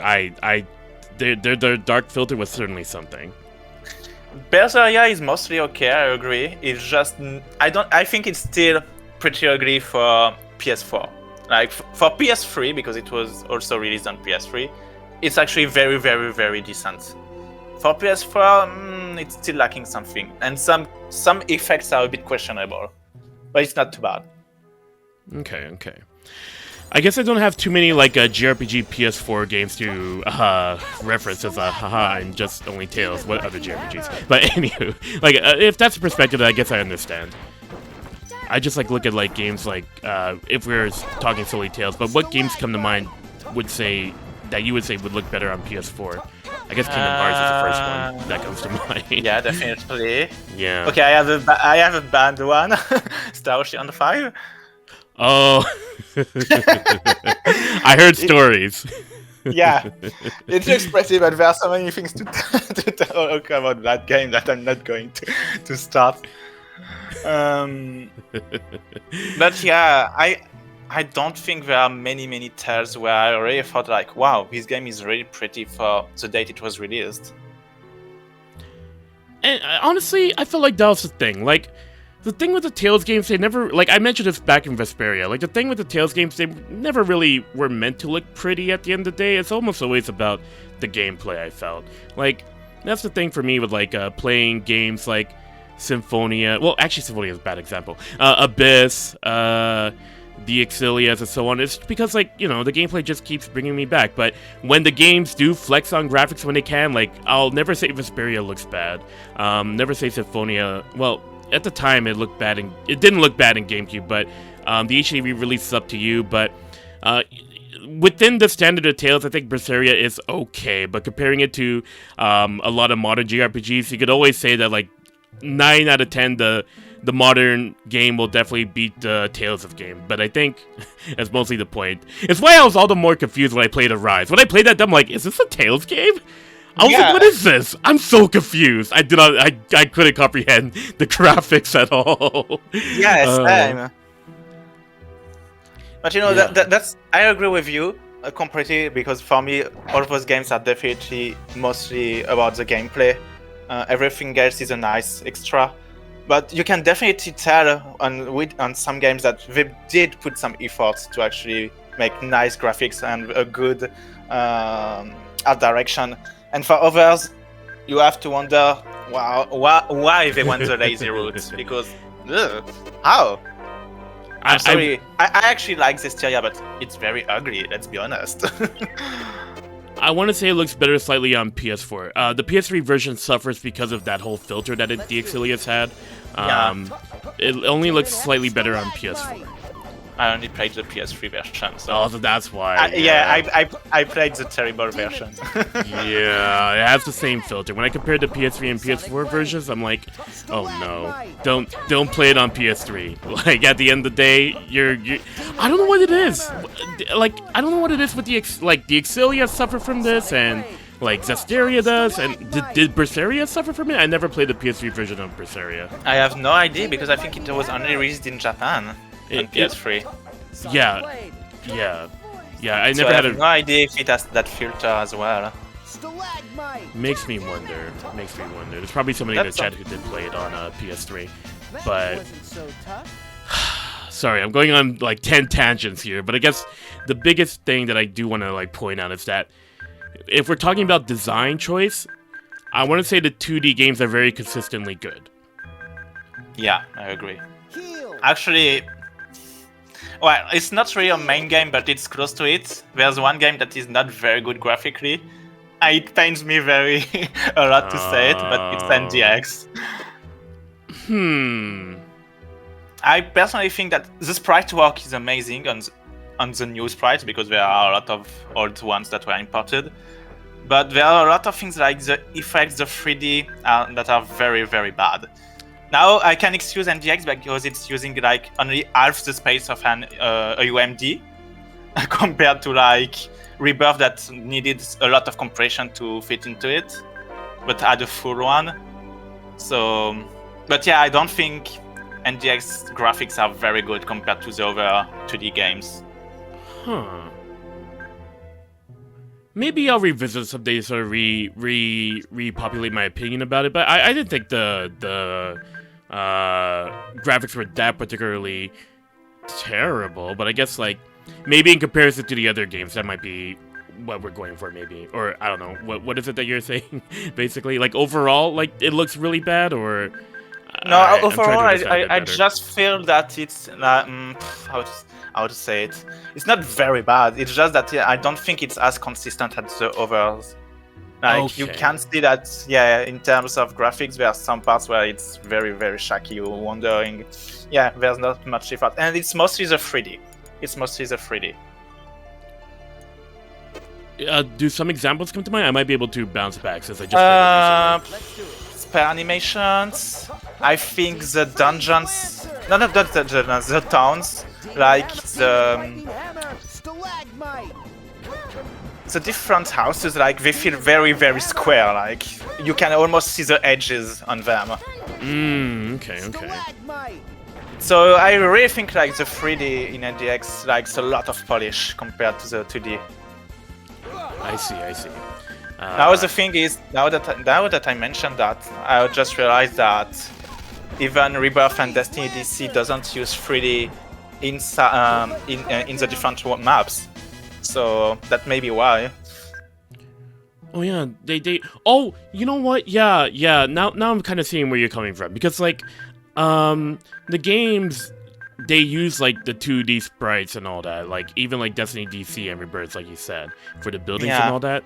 Yeah, now I see. They did use like 3D renders for NDX, maybe because it was easier to make, but I guess it didn't really mesh too well, huh? That's definitely that, but I don't think it blends very well all that time. Sometimes it really feels out of place. Yeah.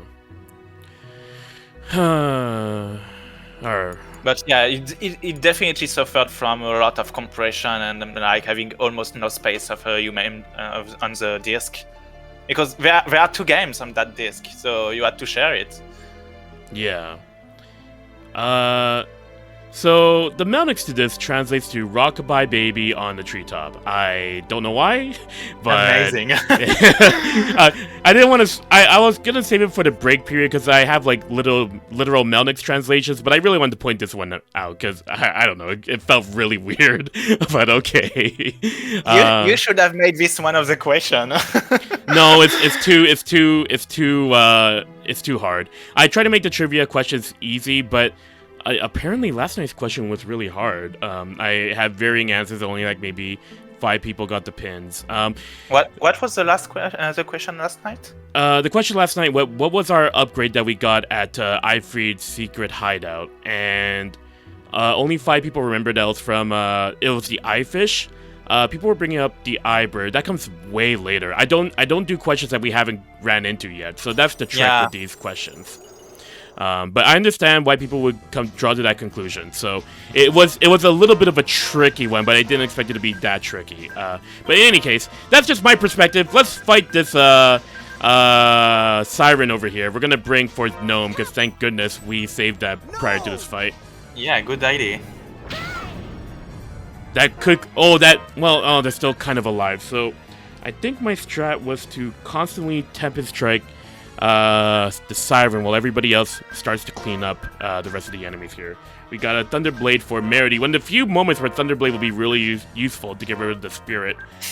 And Freeze Lancer for Keel sounds pretty standard. I apologize ahead of time if I ignored the stuff from your videos, but your recent video, because I don't think I didn't have any chance to like. I would need to practice it basically to sort of get it. Oh, that's okay. Don't worry about that. I mean, I missed the rest of the stream because I was finishing a video myself, so I can understand that. It's perfectly alright. It's perfectly alright. Honestly, that was a really good video. Like, it opened my eyes to, wow, so this is how in-depth Vitality is all about.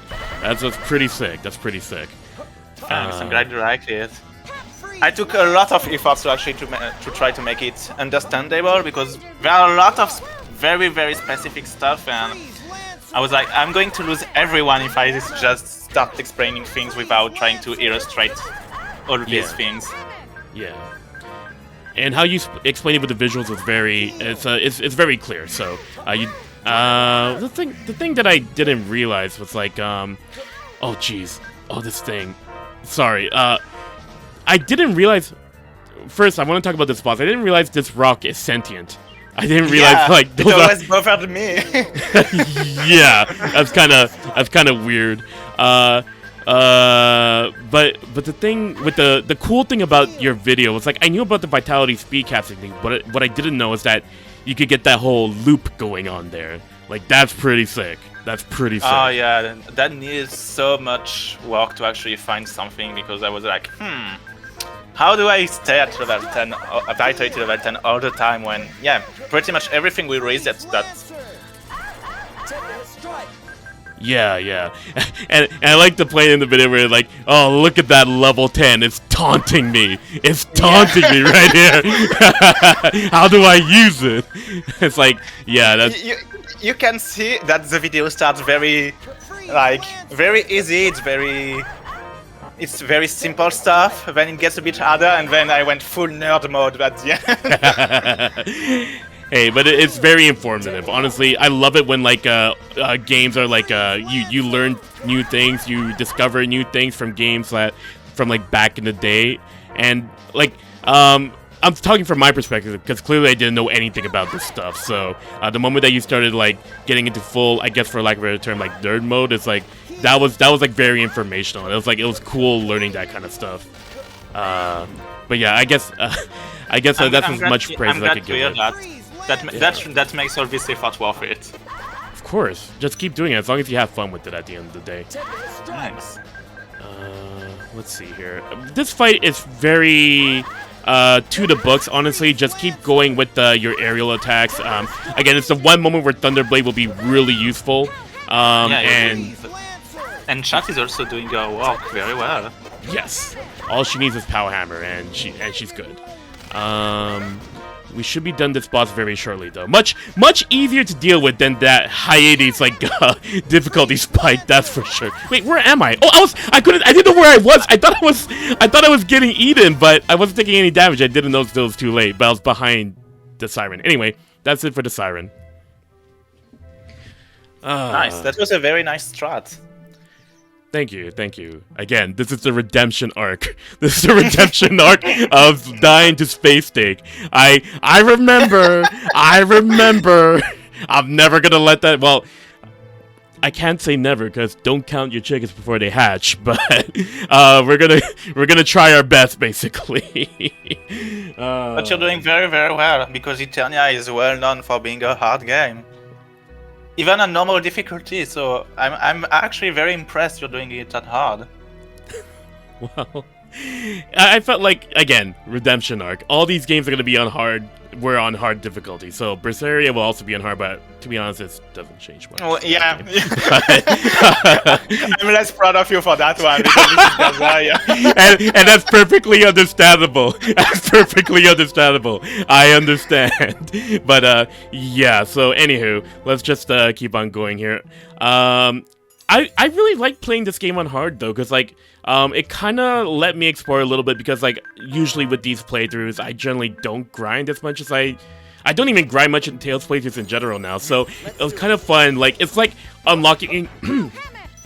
Sorry, my voice can't keep up with my excitement. It's kind of like unlocking an algorithm that you gotta figure out. It's what happened last night with Shadow, because Shadow was really annoying, and the cool thing that was fun to figure out is that, like, I didn't have Absolute at the time, so what I ended up doing was, like, we got Shadow in a lock when everybody was, like, on one side of the battle screen, and Keel was using Eruption, Meredy was using Freeze Lancer, and Max was using Airblade, while I was constantly spamming Sonic Blade and Sonic Chaos. So I had to keep doing that because Shadow Thrust would kill our party, basically. How did you deal with the empty doors? They were all on the other side too, so the Airblade really helped keep them staggered and not move forward. So that was the gist of that. They were all on the other side, basically. And because if I remember, you start the encounter surrounded, right? So you were able to push them to the same side as Shadow. Yeah, that was pretty much it. If things had gone wrong, then things would have gone really wrong if they were able to go to the other side.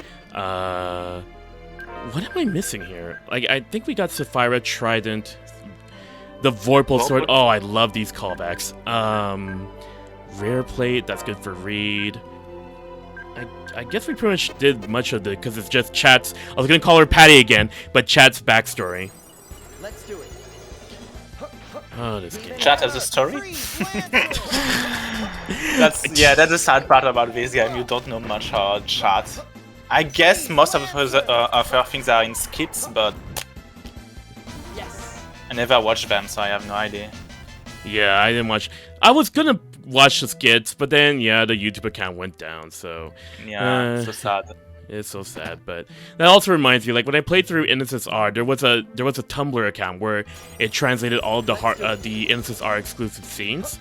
So that's how I was able to go through Innocence R with like the weird translation on GameFAQs. But it's not terrible. Don't get me wrong, but there were some grammatical errors here and there. But you are able to use it. That's already enough if you want to go through a game and that you are able to understand at least what's happening. That's better than nothing. Yeah, of course, and I'm so complimentary of it. Basically, I'm just nitpicking. But with that, I went with that guide alongside the Tumblr guide, and it really helped me understand like Kong Y and QQ essentially. So, all the more of a shame that we didn't have like the Tempest Star, the one game that needed the remake of the 3. I'd like to say. Yeah, I agree. This is very, very sad. I think you got the new arts for Reid. Yes, we did. I didn't check it yet, but Neoswarm, I believe it was. Yeah. Yeah.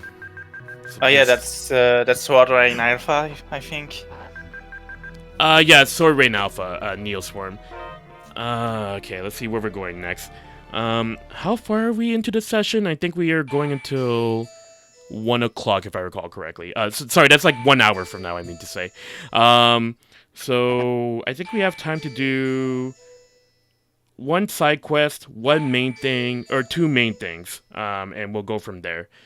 So, yes, this is how flexible this game is compared to Vesperia, which was really tight. This game is very flexible, and I love every bit of it. I do need to restock on items, though. I can't remember a good place to restock on items in Inferior. I know in Celestia, but definitely I don't know in Inferior. What kind of items do you want? Food? I think Chamber might be the best place, because I was thinking Yeah, gels. I remember Chambard mostly when I was grinding for recipes, but I think it also has a decent item shop. Yeah, yeah. And that actually kind of works too, because I think halfway along the way we're going to visit, we're going to drop by the Moral Continent for a bit, because there's one more thing I'm going to show. Like, this is probably going to be the 3rd time I run into it, but, oh no, I think we have to do it the other way. I'll go to Chambard first, and then we'll go into that area. Specifically because we need one more reference to the anime. I will never not stop talking about that anime, because I probably have to... What do you think about the anime, Mook? What do you think about Tales of Eternia, the OVA? It's been a long time since I watched it, but I was a bit... It was putting me off a bit due to the art style. The story was enjoyable, but it was very hard for me to see how it was like completing the rest of the story. Like, I know it's supposed to be its own thing, but it felt a little bit out of place for me. That's fair. That's fair. It's but nice. It has the best opening ever. Yes. Like that opening song is just too good. Oh, that opening. Like, I think that's the one thing everybody universally agrees about the Eternia OVA. To those who didn't hear it, Soda ni Kakaru Hoshi, something along those lines. Just look up Eternia OVA opening, and it's really, really good. Definitely check it out if you haven't heard it yet. Let's do it. Actually, my natural reaction when I see an ambush is to run away, but because these are like Act 1 enemies, whatever, let's just get rid of them. Act 1 enemies, we're fine. We're fine. We're fine. So the thing about the Eternia OVA for me, I got into this like countless times during this marathon, but basically, I like it because it's different. If I were to watch the anime, and it feels like a faithful adaptation, I'll just play the game. Like, there's no point for me to watch the anime for me personally. Maybe it's because, like, I don't really like watching anime in general, so that's just my perspective. But, essentially, when I watch the Tales animes, I want something to supplement what I've already played. So, when I watched Eternia, I liked it because it was different, but there were some things that were sort of, like, a little bit... for me, like, particularly, you could tell it's a product of the time, so some anime things that happen, I'm not really kosher with, but I get it, it's the target audience, it comes, that's sort of the mindset I approach anime and whatnot, but that's just me. But, I guess, you know, the cool things that I would like to see, like, if Eternia were to have a remake, if they implemented some of the important stuff from that anime, like, I feel like they could pull it off if Eternia were to get a remake. Yeah, I see what you mean. I agree with you. I think it's actually a very good idea to have an anime that like is more than the game, like a different story. That's something I also really appreciate. It's just that I didn't feel like it was really. I don't think like it fitted in. Like I didn't felt like it was Eternia's world for me. I don't know. It really didn't. It felt really out of place. Okay. Because on the other hand, you also have another anime that is Vesperia's First Strike, I think it's the name. Yes. That also is another story. It's not part of the game, and I think it's actually a much better product. Not just in terms of animation, but it also feels like it's way more about Vesperia itself, and not something that is completely different. Oh, that I 100% agree with. I like Vesperia. It was during a time when I didn't like. I'm not the biggest fan of Vesperia. I'm pretty sure like marathoners know that I'm not the biggest fan of Vesperia. But back when I watched First Strike, I've always thought First Strike was my favorite anime adaptation, and it still is. Like I give Eternia like a second or third place. I'm still trying to figure out where I'm gonna fit Zesty the Cross in there, but that's a different topic altogether. But like I still think Vesperia First Strike is the best adaptation that the Tales series had provided because of all those elements where it's like it supplements the story, it focuses on the themes that I cared about most, like the whole justice themes, the politics behind that, and it dives the least into Blastia talk, which is my least favorite thing about Vesperia, particularly Rita and all those like scientific explanations. I get it's her character, but geez, I felt like I was in like in an education class whenever I try to keep track of what she's doing. But other than that, like honestly, like Vespi the First Strike is probably the best adaptation. And I definitely agree with you on that, Muck. Yeah, I think it's definitely much better than at least Eternia's opening. Don't know if it's my favorite one because Fantasia is mean, so I'm a fanboy when it comes to it. But okay. In terms of pure adaptation of the game, I think the Abyss anime is my favorite.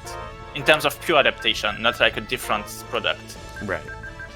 I think the Abyss one does a better job at following the different events. Okay. Fantasia could be cool, but there are way too many gaps in the story. Like they are huge. Yes. Like yes. Sorry, I didn't mean to cut you off there, but no, I did not have anything more to say. Oh, okay, because like anyway, here's. Oh, I thought this changes after. Because he says 3 different things. This guy. Oh. Because, like, he just referenced Karina again. We just saw Karina's reference yesterday. Maybe I gotta be a little bit later in the game. But he has 3 references. The third reference, I think, is more so about the people and the island. But, anywho, that was supposed to be our OVA reference there again. So, the Fantasia OVA,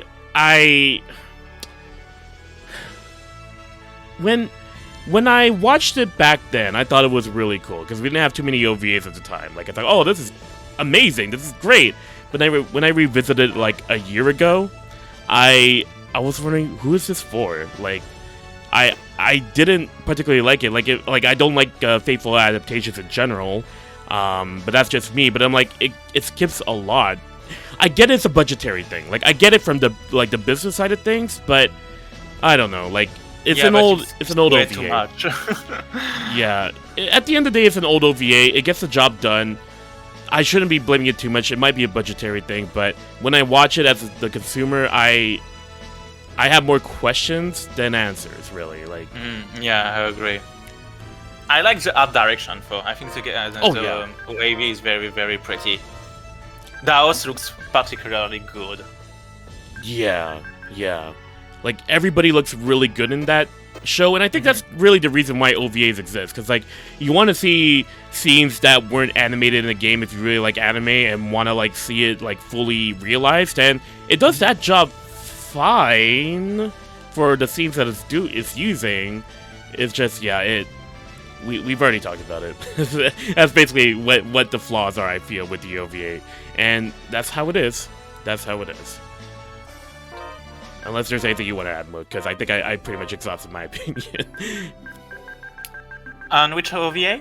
Fantasia. Fantasia, yeah. Well, the huge gaps in the story is definitely my biggest issue with it. Like, really, I had played Fantasia before, thankfully.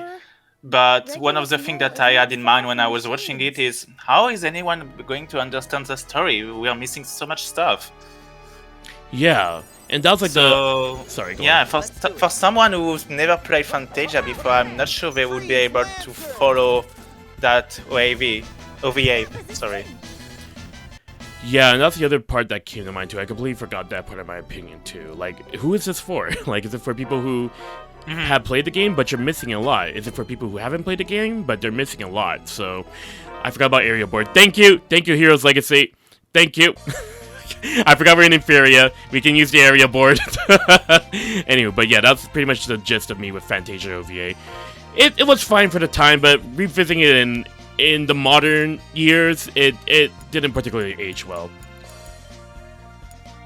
Alright. We got some main quest things, everybody. I know it's been a while, but hey, we gotta keep this game all paced up here. So I just gotta make sure I have everybody set properly here. I think the team that I'm going with, I don't know why I'm going with Farah for this, but let's just do it. I think I'm doing it for storyline purposes. I know gameplay thing, it doesn't make sense, but hey, this game's got a storyline too. I gotta appeal to that. This is Farah's comeback. This is her putting a narrative where she starts to realize things of her past, so that's what we're going for. That's what we're going for this. Will it work? We'll find out. Here we go. Why do you think Farah doesn't fit like gameplay-wise? That it's not like a very good idea to bring her back? Oh, for the boss fight. Here. Oh, yeah, for the boss fight, yeah. I think she's an amazing character to play as. The first time I played as Farah this year, I was like, she's basically Regal. It's so good. Like, I love it. Yeah. I love it. Like, I love playing as Regal in Symphonia. And when like... If I remember, he's actually your favorite character to play as, right? Yes. In the whole series. Yes. Because, like, that was the point that, like, there's more personal things to it, but basically, I love playing the martial arts characters. It's just, it's so, it just reminds me of, like, Street Fighter or Tekken and stuff like that, and, like, for Regal to go so smoothly between his combos, it's so much fun to play as him. But... Yeah, I remember that. I remember that you liked martial artists. And I agree with you, Regal is actually extremely fun to play in Symphonia. Yeah, like that was the point. Like when I explored, at first I was like, "Oh, I'm a Zell's player," because like Zell's my favorite character. But no, it don't work that way. The moment I started Regal, I can never unplay Regal whenever I boot up another Symphonia playthrough. I could just gush more about Regal. The unfortunate thing about Regal is that like I play the GameCube version more than the Chronicles version. So, like, I never get to unlock his extra capabilities. Like, I only played through Unisonant Pack, like, once. Just once. And I'm like, oh, man, every single time I play as Regal, it's like, it's fun in GameCube, but I wish I had his extra capabilities in Unisonant. Yeah, and if I remember correctly, in the GameCube version, you almost had no Unison attacks, right? No, not a single one. Well, you have, one. Technically, you have unison attacks, but you don't have compound special attacks. Yeah, nobody is compatible with Regal. So sad. Oh yeah, this is a very important scene right now. Yes. Are we really gonna find Rebavius ore in a place like this? Oh, it's been a while, Keel. Remember what we saw here long ago? Do you remember, Jack? May 2001. I don't remember the date. Back then, stone. Long ago, we were... I remember. That doesn't sound very convincing. See, we like, it's fine. Like, the problem is, like, with actors, like, I can relate, because, like, I took acting school and all that. Like, the thing with actors is that we go with our own interpretation of the characters, but sometimes, like, direction would help.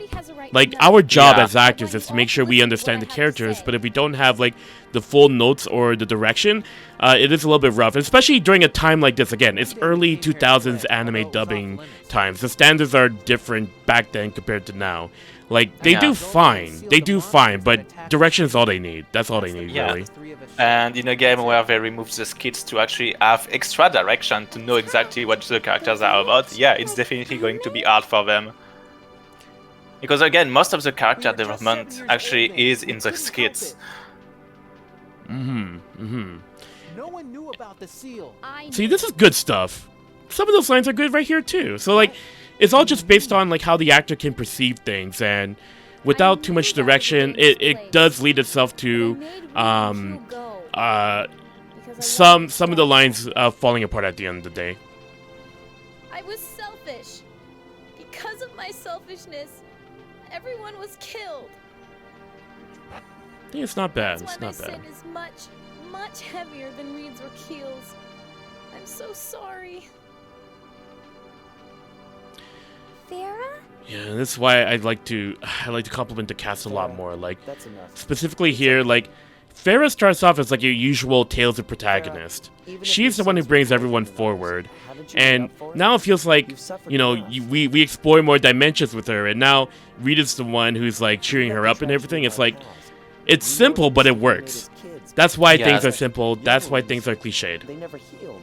Yeah, but that's something I really like in this game. The interactions between Reid and Farah are very, very good. And Yeah. now you've exposed Yeah, your pain. like it's so good where it's like, that's the thing about Tales that I also like. Like I haven't played too many other JRPGs, but the one thing that really caught me when I first played Symphonia is that this and when I played like other games afterwards, the series does really well with characters. And I'm a characters kind of person. So like that's my preference. I know people like world building and like the common goal or things like that, and I understand where you're coming from, but for me, I always like it when characters develop. That's sort of like my sort of shtick with it. So when I see like all these games, it's so much fun to see how they grow from the start of the game to the end and explore them. And this is a good example of it.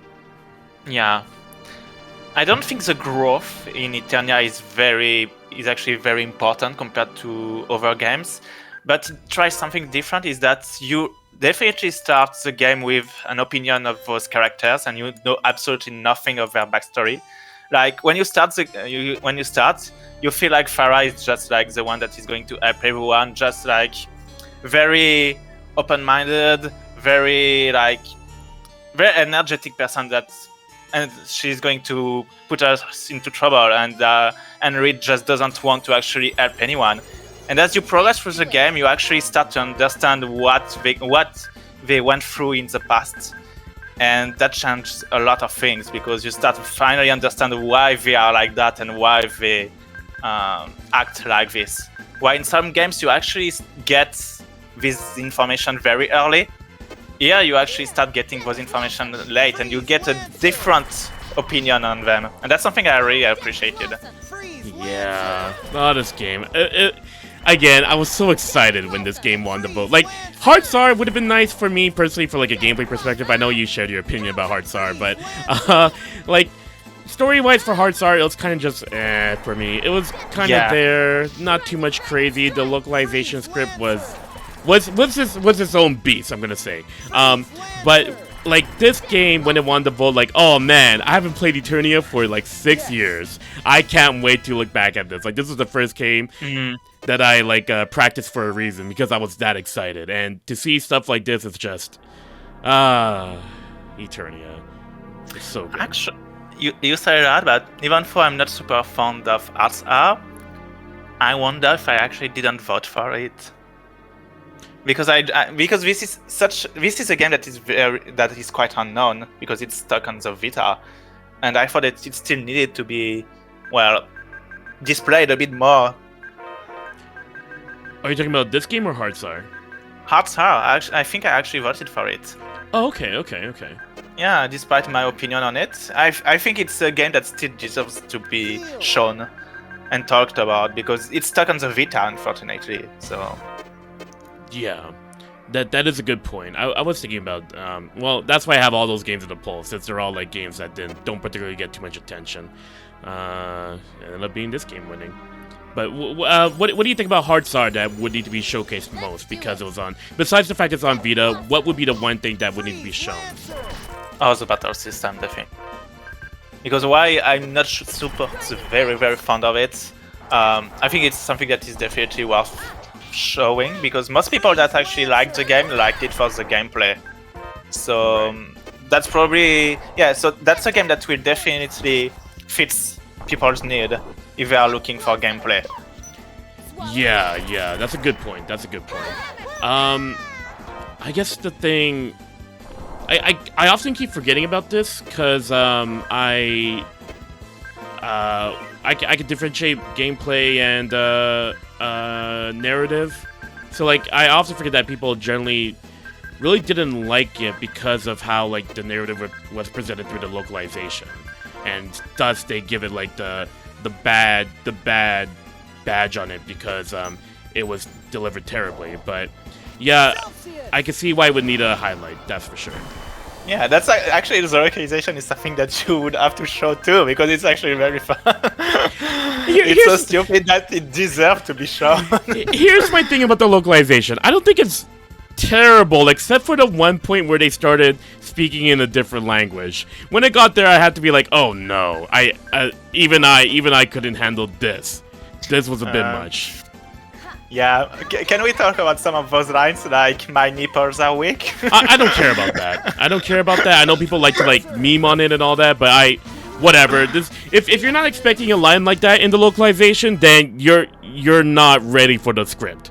The thing that really got me off was like the you know what I'm talking about, the Snowland. I did mention it. The Snowland where they, sorry.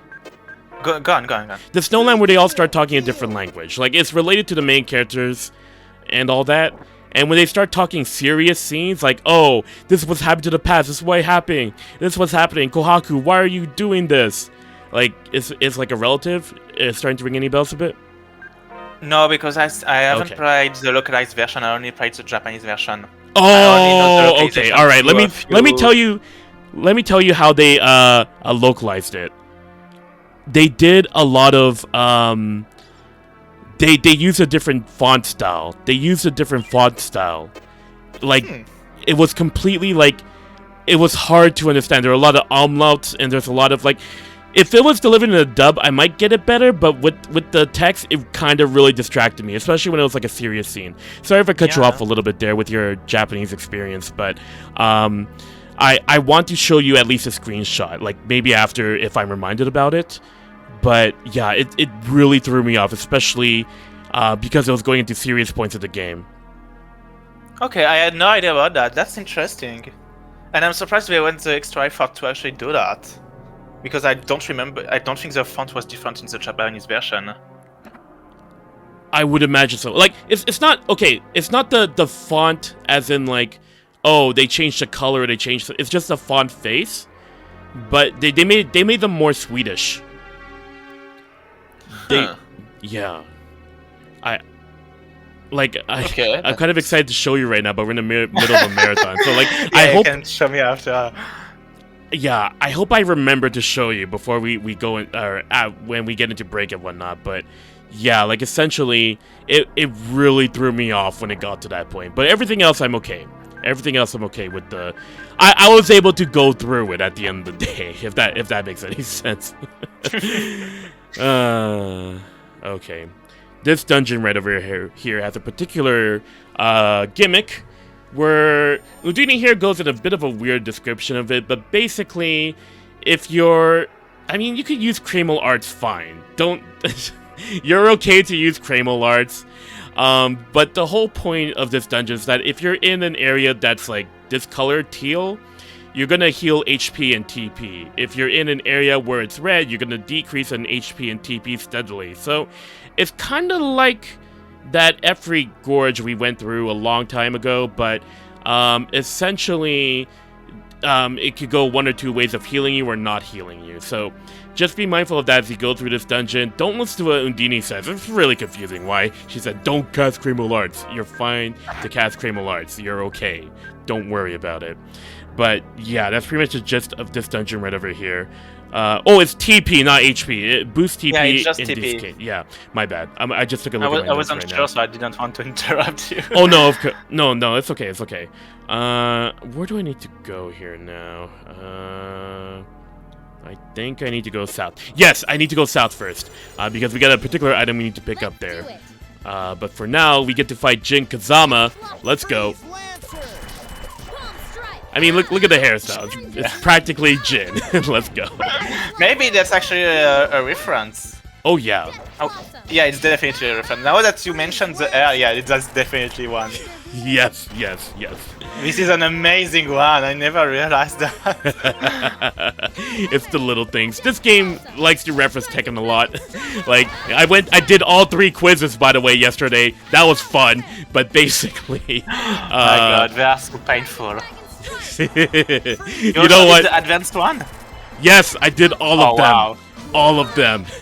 The one question that bothered me the most was like, I mean, the arcade questions, whatever, they're gonna be obscure, but the one that bothered me the most was, in what year was the Tower of Druaga board game released? Who's gonna know that? I'm still mad about it to this day. What? Why? Anywho, this is directed for what the age group is, but yeah, this game does a lot of Tekken references, like in the quizzes. Good times. This game. Just gotta heal up. Chad is dying. I'm only keeping her in for the boss fight, so technically I could switch her out, but maybe we'll throw Reid in for now. Bring the original 4 in. It's been a while. Let's see here. I need to go south. You're gonna say? If I remember, you can get a mystic symbol in this dungeon. Yes, that's what I made a note of. We're gonna pick that up right over here. I think this is the mystic symbol. If not, it's the one on the right. Yeah, it's the one on the right. I need the mystic symbol. I need it for the rest of this act, for the rest of this day. We have to get it. If we don't, then we're kind of screwed. The only reason why is because I want that level 9 if I'm not getting that level 10. That's taunting me. But basically, that's going to be the gist of this. We need that mystic symbol to at least get our level 9s. Yeah, it's definitely way more useful to use than trying to get the level 9 and level 10 through normal means, because it's much harder to set up. Yeah, especially in a casual playthrough like this. And if these beast ogres want to beat me up some more. And look, you see that beast right over there? Yes! He's going for I a... had no idea to do that. Yo, I have a bit of nostalgia with the sprites as well, because they use the same sprites in Narikiri Dungeon 3. So the fact that they do extra animations here, well, as what they do in this original game, it's so cool. It's the little things. All right. And something that I miss in those older games that you don't see at all now is the it sprites, the it animations. They all look so goofy and so stupid, like with big eyes and things like that. I love that. It works is the best part of it all. The best part is that it works.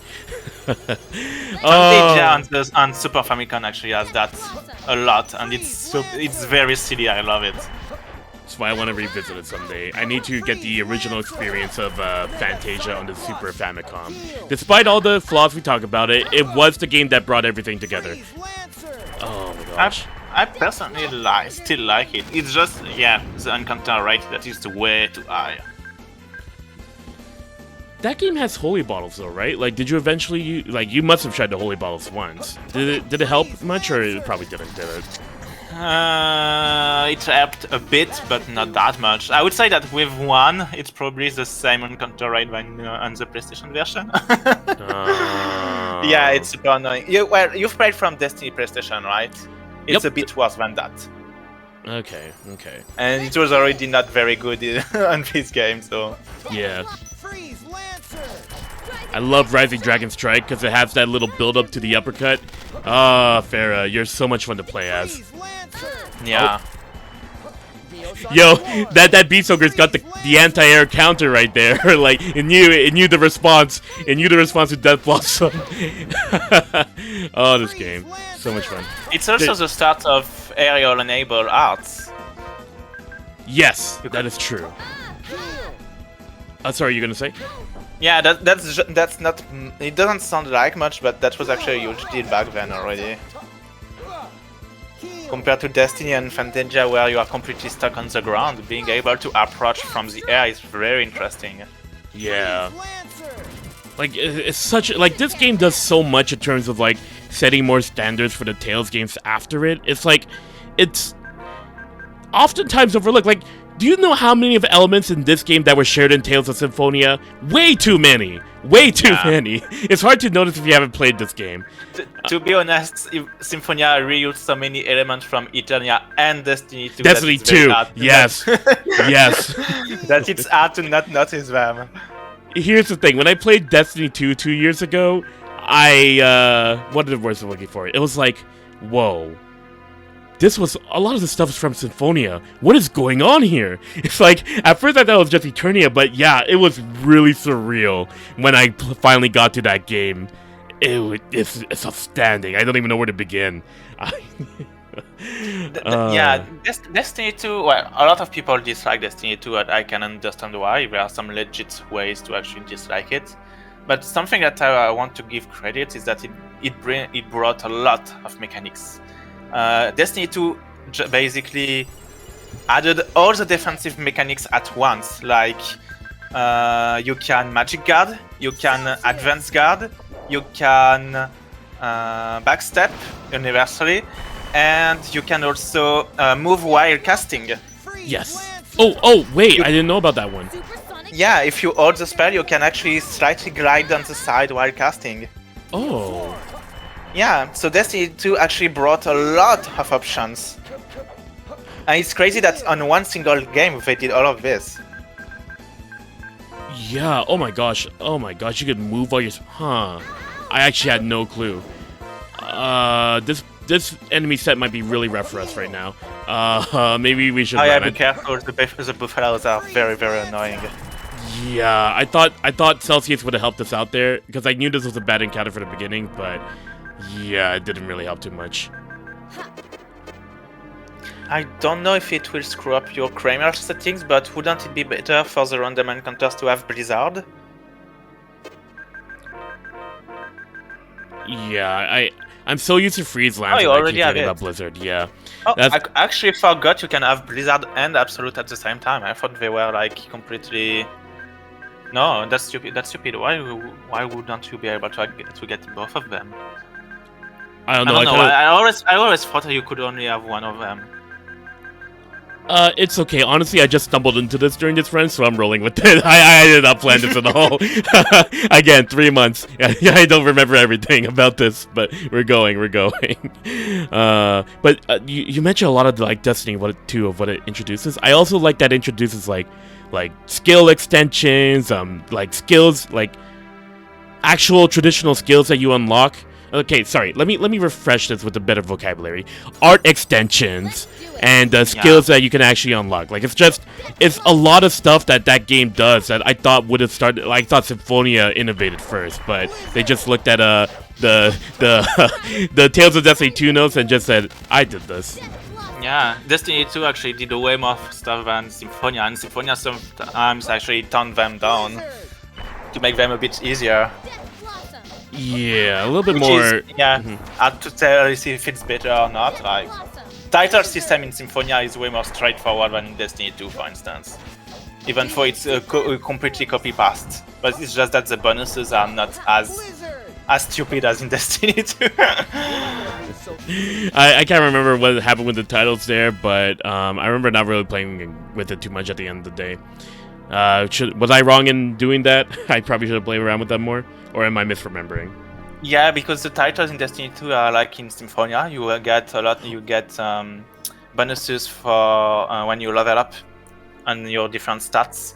And the difference in Destiny 2 is that almost every titles also have a negative impact on some other stats. Oh, okay. I remember because like I remember Symphonias, but I definitely didn't remember Destiny 2s because I remember not playing around with it much at the end of the day.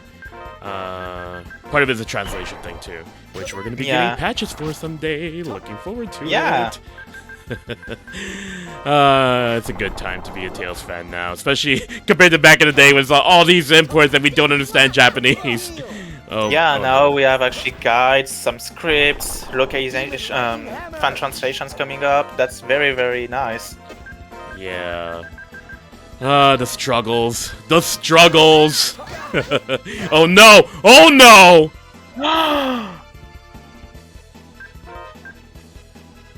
Reid.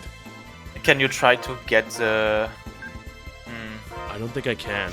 No, it's too late. Nah. It's too late. Okay. Wow. Okay. If I retry, I lose money. I remember that. Yeah, you lose money if you retry. And you have to heal everyone. Yeah. But you keep your experience points and the items you picked. If I remember. Yeah. Let's do a retry. I don't want everybody to go through that part of the dungeon again. We're trying to make sure we finish this for today, for this part, before we get to the break. So that's the plan after all. How far are we in terms of time? Oh wow, we're actually a little bit behind. Huh. I'm okay with it. I have no complaints. This game is long, so I'm okay with pushing forward with this. Okay. Let's see if we can push forward here.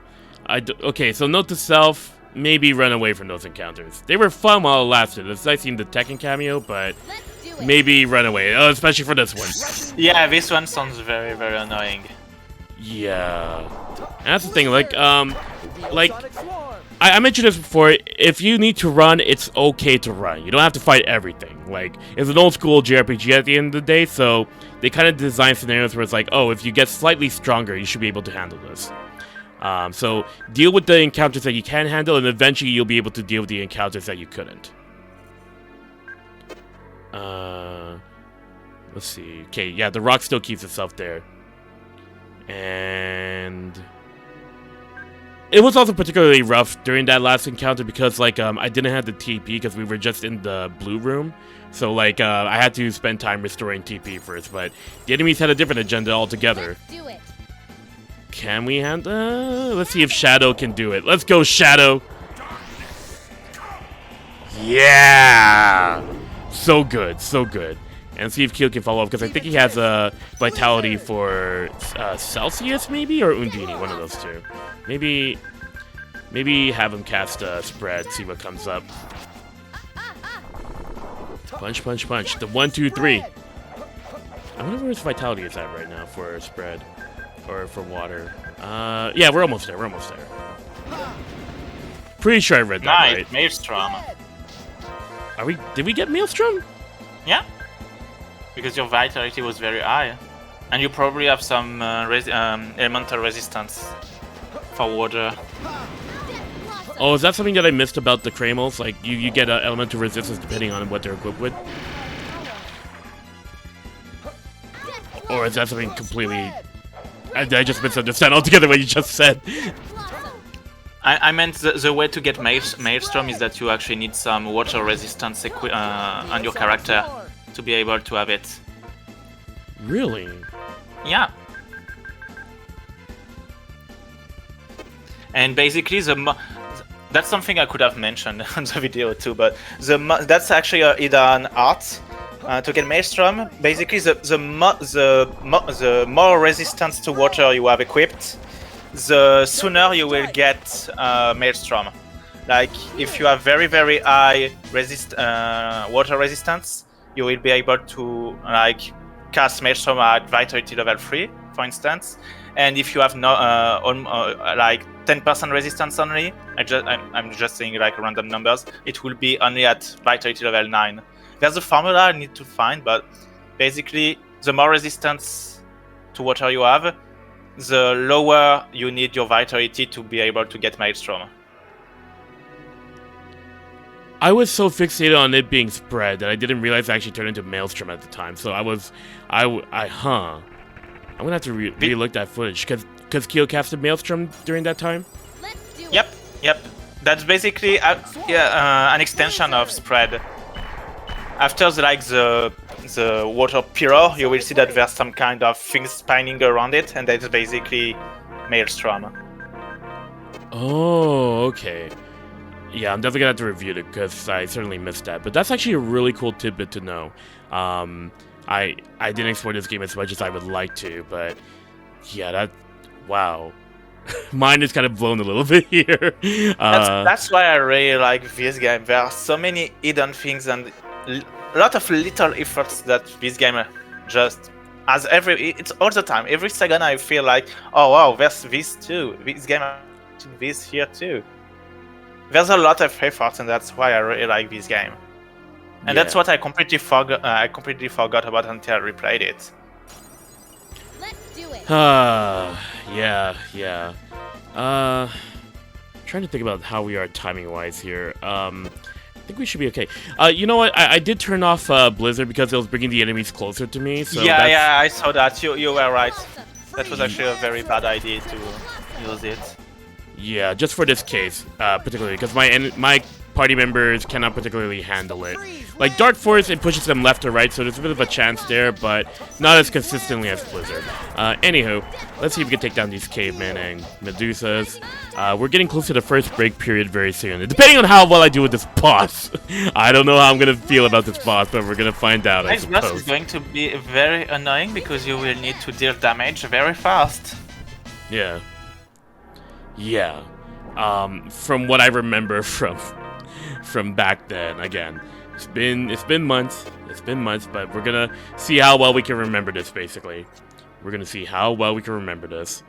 Doesn't help that this dungeon constantly keeps draining my TP, so sometimes I'm a little bit worried. Am I not ready for an encounter randomly? But my notes aren't particularly the best for this. See if we can head southwest here. Oh, nice. Maybe not yet. Maybe not yet. Don't you want to just save at this point just in case? Good point. Good point. Let's just beat this encounter real quick. Hope that it goes through just fine. Okay, thankfully they all pushed the other way, so we're okay with that. But that was a very good timing to actually go back to the left just in case. Yeah. Super Sonic. Get the spread in. Cast another spread. Reid. Keel. The kind of sounds similar a bit. Okay, get the Dark Force in. Come on, bring out the spread. And I jump for joy for a bit. Get a Melange Gel in. I'm trying to save the Celsius for the boss fight, so I don't want to use it quite yet for this encounter that we can wrap up right here. All right. Okay, let's get some heals in. And then let's prepare. It was Legacy actually as formula for Maelstrom. Nice, thanks a lot. Okay, from what I remember, you can cast Maelstrom when Udini's vitality has a certain level related to your water resistance. If your water resistance is 30%, Udini needs to be vitality 7. Oh. So basically, yeah, every 10% in resistance is 1 vitality less to get it. So yeah, if you have 10%, 10% you need to vitality level 9. I think there's an equipment that is called the Water Cloud. I think it's a plus 40% water resistance. So if you equip 2 of them at vitality level 2, you should already be able to cast it. Yeah, it's 30%, but same. I think I know what you're talking about. Let me see. The Water Cloud, I think it's called. The should be some right? boots. Oh, boots! Remember. Oh, I know what you're talking about. The water spider, I think they called it. But... Yeah, but I think in this game it's actually called the Water Cloud for some reason. Okay. Let me check very quickly. Yeah, it's Water Cloud. Oh, but it says it's reduction by 50%? That's a lot. Yeah, that's a lot. Maybe we could have him cast spread again. Oh no, you gotta bring out Celsius. Oh, you know what I should have done? I should have just reloaded my save. Yeah, let's just reload the save and run away from this, because I wanted to keep Celsius for the fight. Since we already saw the low point, we should be. That means you will have also to disable Freeze Lancer. Oh no, like I mean, I already saved after an encounter we went into. Oh, okay. Yeah, so we should be good to go. Right over here. There we go. Okay, so we have Freeze Lancer. I'm gonna turn off spread. I'm bringing chat into the party for this, because let's give all the optional characters as much screen time. And what else we got here? What am I going with this strategy here?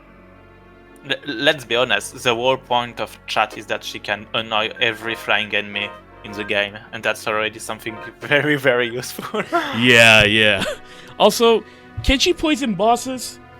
Yeah, is there any boss weak to poison? I have no idea.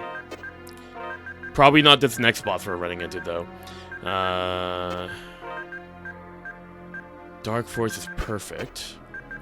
Do I still have the Ghost Shout? Is it really worth it for the... I don't think so. Which does it? Oh, it's Dark Elemental, so that means it will do extra damage. Yeah. Yeah, but the attack is very bad. Yeah, that's kind of why I've been carrying these elemental items like along the way just in case, but yeah, it doesn't seem like it's gonna work too well. I'm gonna give the holy symbol and I guess the emerald ring. Chat can actually no, chat should have the emerald ring. I forgot what I just got removed from Reid. Oh, it was the ring. It was the ring.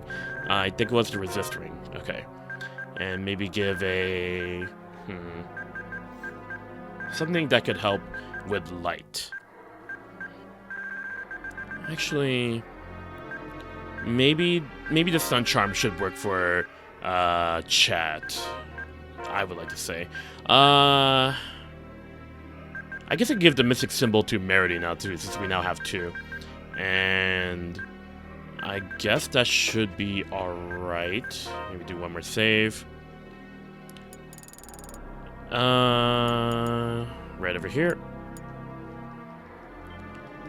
And let's prepare another carbonara and we should be good to go. Yes, we just ate, so let's not do that. Let's actually get some orange gels in. And we should be good to go. Okay. 3 months. It's been 3 months. I'll admit this right now. Again, I'm not really the best player. I'm not the best gamer of all time, but I try my best. It took me a while to admit this for a long time, because like I'm so used to being with friends that they're even worse at video games than me. So I always thought, oh, we're okay. But then like when I go online, it's like, oh, I'm not actually really good at video games. But I try my best. At the end of the day, I'm barely good at fighting games either. But I have fun with it. So that's why I tried to increase my skill set a little bit, even though it's not really optimal. But hey. If we're going with it. I think you're doing well. What I saw on the Hades boss was actually pretty interesting. Thank you. Because I see you're crafting strategies. That's something that most gamers don't even do. That's something. So that was very interesting, and you're definitely on the path of progressing. Well, thank you. I try my best. I try my best, especially when I'm considering, oh, let's do hard runs, because now we're going to fight Rem and this stupid ball, this stupid thing that keeps floating around and does nothing but damage you and you can't do anything to it. It begins. It begins with a Cramel from Celestia. I forgot what my strat is for this. But I know one thing. At half HP, it starts to float up in the air and cast Holy Lance. And that gets even more annoying. See how I can approach this. Let's go with the Death Blossom for a start, I suppose. Start off with another Death Blossom. Just get some pot shots in here or there. Oh no. Please reverse, everybody. No, that stupid ball is right there. Please reverse. Gather together and reverse, please. Please. Alright, let's try again. Oh no! Oh no! This is bad. This is bad. This is bad. Let's get a life bottle in for Keel. Oh no! I was gonna... This is our wake-up call, everybody. This is our wake-up call. The is real. It's time. Here we go. Here we go. Here we go. Come on, chat. Do the thing. You got this, chat. I believe in you. Chat, you keep taking the damage kind of well. You got this, chat. Let's go, chat. All right. Let's get another lemon gel in. She's running into all the arrows. That's just... It's the unfortunate side effect with her pow hammer, because like that's the thing her like the AI like the art does in general. She runs right in front to use pow hammer, but yeah, it's really not. It's the perfect distance for that ball to like catch her off guard. Okay, let's see if we can get an apple gel in for heal. All right, get Death Blossom in and no Rising Dragon Strike. It's the wrong choice because that stupid ball is there. Get an apple gel in for chat. All right. Alright, somebody doesn't know the name of... Chad is the name of the pirate over there. That's why I'm saying, come on, chat, let's go, chat. Why is it saying us? Yeah, that's why I'm saying, let's go, chat. There's somebody here that's named Chad, okay? That I constantly call Patty. You want me to call her Patty? Okay, let's go, Patty. You got this, Patty. Come on, Patty. Jeez. Yeah, Tales of Eternia. It's the one case where it's not Eternia's fault. It's the culture of streaming nowadays. Like, it's just, well, there's no way around it. I have to call her chat. Alright, just keep the power hammers going.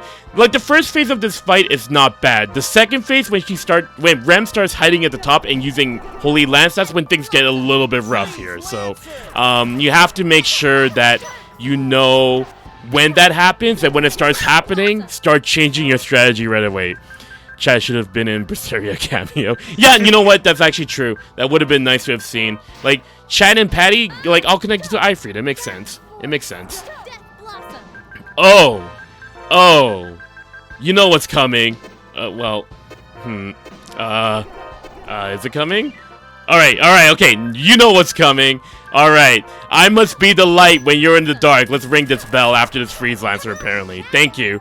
Bring it on! Yeah! Whoo! Look at that damage! Good stuff, Nice. good stuff. Alright, keep going with the Freeze Lancer and Dark Force. Again, Phase 1 is not bad for this fight. Phase 2 is a different story. And we hope we're gonna, like, stagger Rem down a bit the moment that it goes up and starts using that strategy, because Power Hammer, I think, should reach, I want to say. I hope it reaches. I think it should reach, because it goes in quite an arc, but I think Rem might go a little bit higher than that. Like, I think it's starting to change its strategies right now, so we're getting close to the halfway point. Oh, jeez. Oh, no. Oh, no. I'm worried, but we're gonna try. Oh, stupid ball. Stupid ball. Okay, just run across. We're playing Frogger here. And, basically, oh, no. Okay, let's get some gels going up here. Get a gel for Merity. Playing the menu game. Now let's get a Milan gel up for chat. And I think, oh, no. Okay, is it starting to change? Starting to change a little bit? I think it is. I think it is. Spectacles, check. Oh, here it comes! This is gonna be trouble. This is gonna be trouble. Okay, let's get an 11 gel on Keel. Oh, it's so high up in the air, too. Okay, guys, right over here, right over here. Let's gather back, please. Oh, no. Okay, okay. Let's get a lemon gel for chat. Get a lemon gel for chat. Oh, the power hammer don't quite reach. I'm already knocked out. Okay, let's get a life bottle for me. Did I get caught in that? No, I'm still good. Lemon gels for me. Oh, dear. Oh, dear. Oh, dear. Let's revive Merity, please. Okay. This might help. This might help. Even though Chad just did get knocked out. Let's get a life bottle back for... Wait, how far... This is as far as the camera's gonna go. I wish I could see where the ball is, because I don't know if it's safe to revive Keel or not. When you open the menu, can't you change the camera and to go to the left and the right? Because I know on Fantasia you can. Right. Yeah, that's right. I thought you... I forgot about that. I knew you could, like, zoom in and out, but I forgot you could do that, too. Okay. Keel, you're good. Let's go. You also need an apple gel, I like to say. Okay. Oh, jeez. You know, Reid would be perfect for this, but we gotta give Farah the... Oh, no! Why did we all run together like that? Sad. Oh, my goodness. Thankfully, we didn't get too hurt, so please revive me, Keel. Oh, no. Did you just... Okay. Oh, jeez. Okay. Let's get a melange here for Keel. Keel with the heal. And let's see if we can get a life bottle out for Chad so that she can participate in this. I don't think she will, but whatever. Oh, she will! Alright, let's go. Nice, good timing. We got the heal. Damage shown out. Don't matter, it's all about the heal. Okay, Chad. Get a power hammer in. Oh, jeez, stupid. Oh, no. No. I tried to run. Yeah, don't move at all when there is shiny flare. Okay. It doesn't hit in the center. Thank you. Again, it's been 3 months. This is my first time fighting. I appreciate the reminder there. Thank you, Mook. Okay. Wow, I must have behaved like an AI when you first saw it. I was like, what is Pan doing? No. That's something I didn't know either until like super light. Okay. Alright, Death Blossom, can we sneak in a Rising Dragon Strike? Probably not. Oh no, I'm a little bit low on the HP here. Keep the spells going. Freeze Lancer helps wonderfully here. You know what? Actually, we need... I think Freeze Lancer is a bit more consistent because we can cast it very quick. No, what am I saying? Is Blizzard on the same level Freeze Lancer of the spell time cast, or am I mistaken? I would say Blizzard is almost the same time as Freeze Lancer. So if it's easier to hit, maybe you should use it, yeah.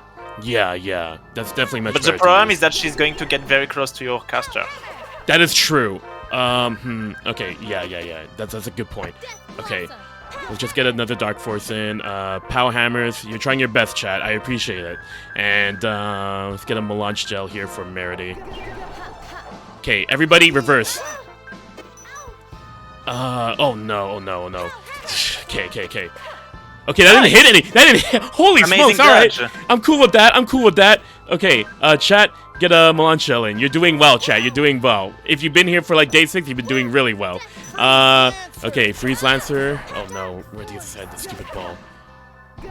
Okay, gotta go to the other side. Okay.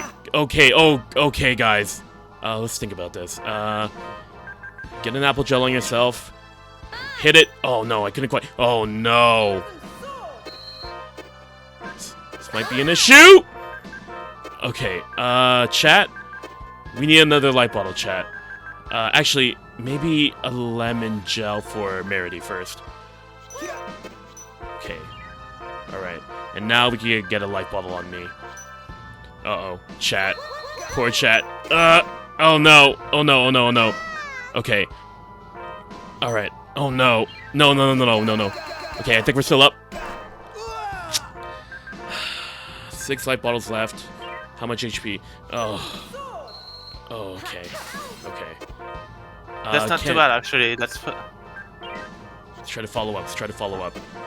I think I need chat alive. Okay. Not like this.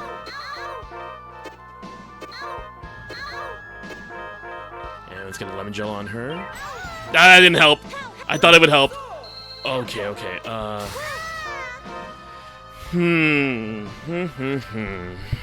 Let's think about this a bit.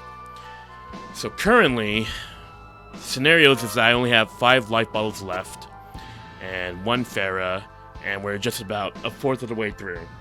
I guess what I can do is I can use a miracle gel on myself first.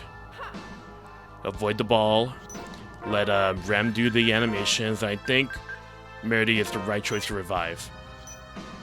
Okay, I don't think she's going to get hit though. It's only me. That's fine. Then we're going to get a lemon gel on Merity. Okay. We got the Dark Force in. That's really good. And now we're going to bring back Keel. And Keel's going to slowly get up. We need you to start doing Freeze Lancer. Don't worry about healing. I'll heal you with a gel. Melange Gel up. Oh, you're gonna fly all the way here, huh? Alright, well, nice aiming, Tex. Anywho, let's get an Apple Gel right here for Keel. Oh, that did not reach at all, but Freeze Lancer will also, well... What? I'm telling you, when Rem flies in the air, this is the issue. I'm surprised that Dark Force didn't hit at all. Well, okay, we got another Dark Force in. The thing with chat is that...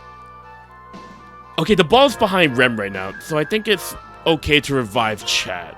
Okay. And, oh, chat, why are you going the other way? Chat, that was the last place I wanted you to be. What, chat, why are you screwing this up? Chat, you can do better than this. Oh, no, chat. Why? What are you... Okay, well, you're alive. You're alive. Okay, well now Keel is... Oh, no. Alright. Well, Pine Gel. Get it on Merity. Oh, this could be good. Oh, yeah, nice. Yes. Chat? I swear! I think chat doesn't want the experience points. No, apparently not.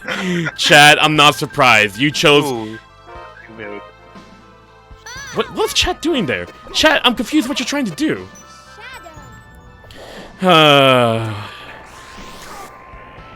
Let's get the darkness to first arrive, and then let's get Keel to do a freeze line so that we could get Celsius again. Oh, did I screw it up, actually? I think I might have screwed it up. Another one. It went back to level 9. Right, I forgot. By 0.5, okay. Chat. Okay, good. You're doing a good job, chat. Keep it up. Don't screw this up for me. Oh, it did heal. Try this again. Okay. Chat, just wait. You've played Frogger before, right, chat? You played Frogger before. Alright, there you go. Meredy is doing so well with all of those Dark Force. Yeah, it's really... That's part of the reason why I wanted to do Shadow really early, because we need it for this fight. If we don't have Shadow, we're kind of screwed. Yeah, I agree so much. This fight is very hard without Shadow. Let's see here. Chat's walking away.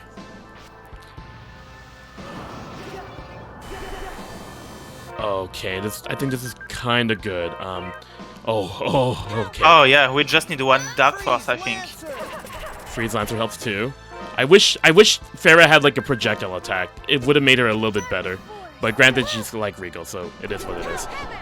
Oh, you can probably finish her now. I think this is it. Oh my gosh, how much HP do you got? Oh my gosh, really? Okay, this should be it. Okay. This should be it. Are you kidding me? I'm sick of this. Thank you, Power Hammer for the win. Nice. Okay, let's go. Right. Let's go. Let's try. No, that was good. Hey, thank you. Oh, finally, Rem is in our party now. Congratulations. Yes, Rem has regen, that's why she's so annoying to fight. Because basically, the more you wait to use items and stuff, the more she will regenerate HP. Yeah. That's probably the most annoying thing, is that when you have to recover, because like she decimates your party or anything, it will take... She will recover so much HP that it's very, very annoying. Yeah, that's why you gotta stay on her. Stay on Rem all the time and make sure that you're constantly barraging with like Dark Force and Freeze Lancer, like all of that. You need everything. Alright.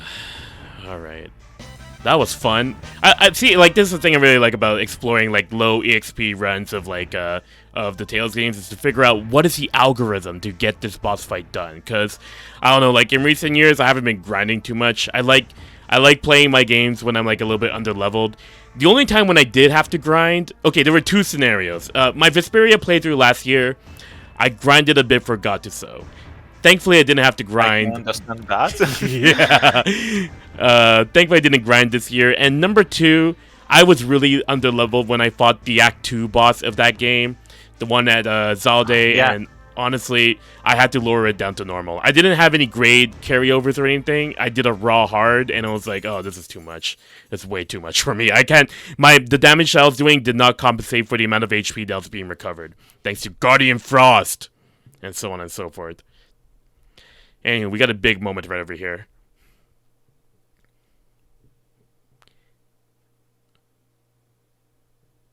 What are you talking about? Oh.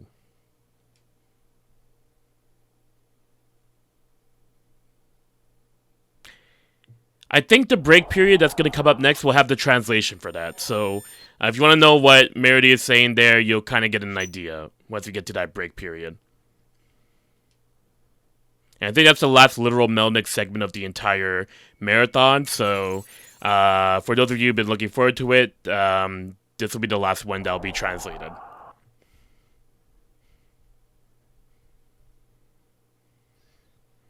This is a really good point to stop, actually. Holy smokes. I was expecting to go a little bit further, but I guess that means we have more time for side quests. But yeah, this is definitely a big moment right over here.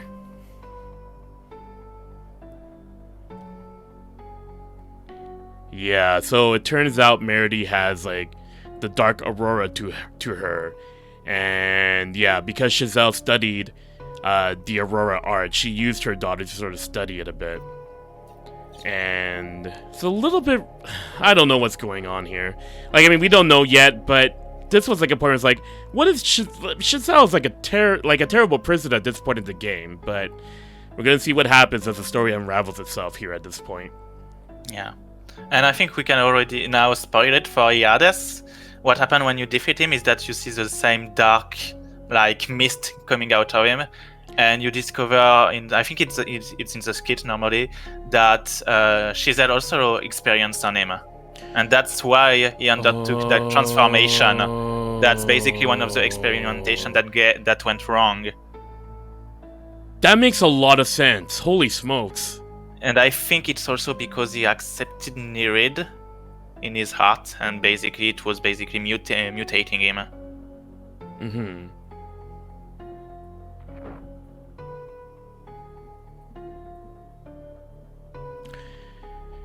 Yeah, so there's a lot of cool stuff that's being revealed here. So Farah proposed that like maybe Chazelle's being controlled by Reid too. So it's like you said, it's how this was controlled, and now Meredy was kind of getting controlled by by Reid too. So it makes you wonder about Chazelle and when did it all start? When did it begin? I guess it started to happen when Chazelle started to experiment on Meredy or something. Have you done all 3 trials for Reid? Yep. We wouldn't be here if we hadn't done all 3 trials. Okay. So you already did the Chazelle one? Oh yeah.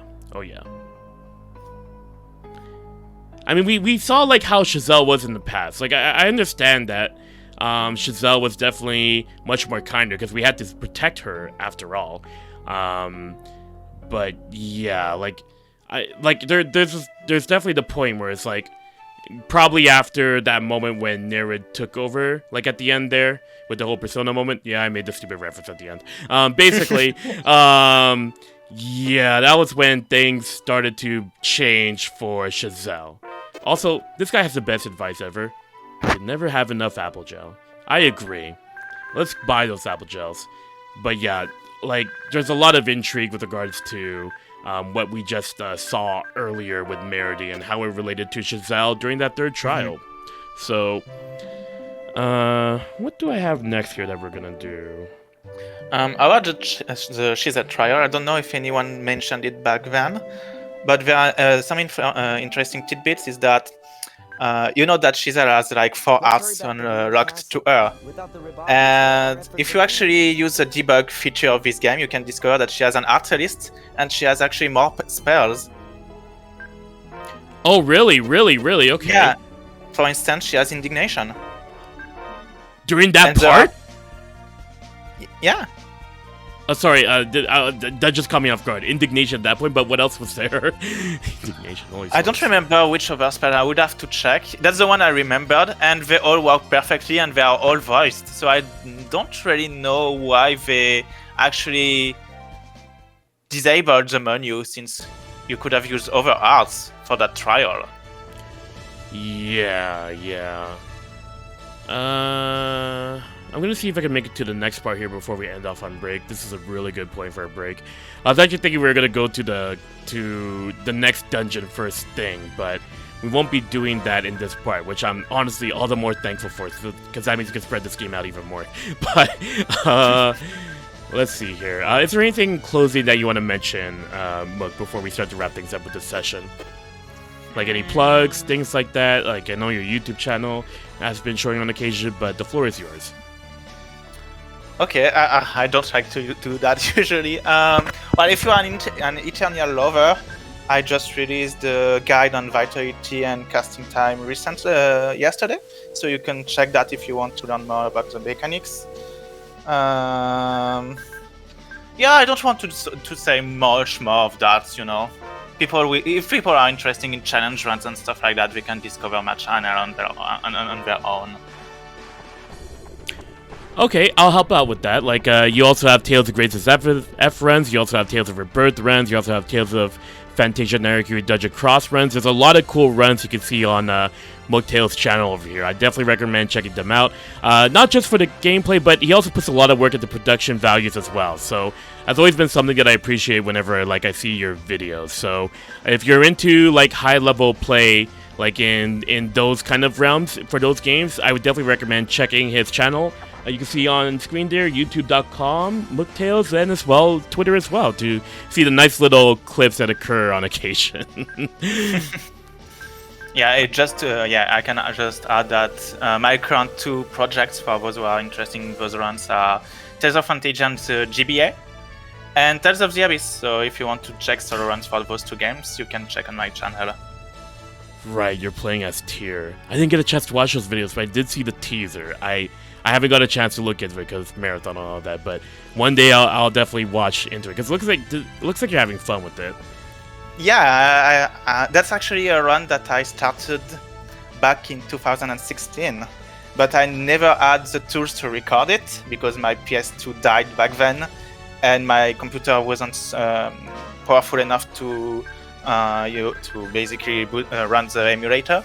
So basically, I was stuck with a run that I practiced a lot on, and I could never record. So yeah, recently I was able to acquire a new PC, and now, yep, I'm able to actually release that run. So I'm pretty happy about that. It is time.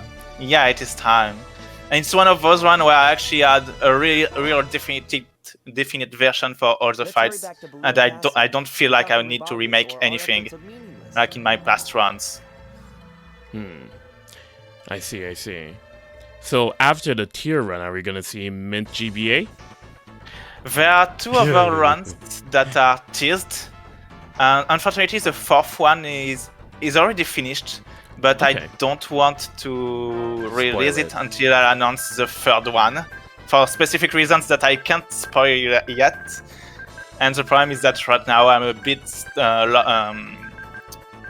I'm blocked on that 3rd run. Like, I hit a wall, I'm not able, so I don't know, we will see. I will probably do a Rise stuff in the meantime, because I actually want to see if I can do some interesting things for that game, and we will see later.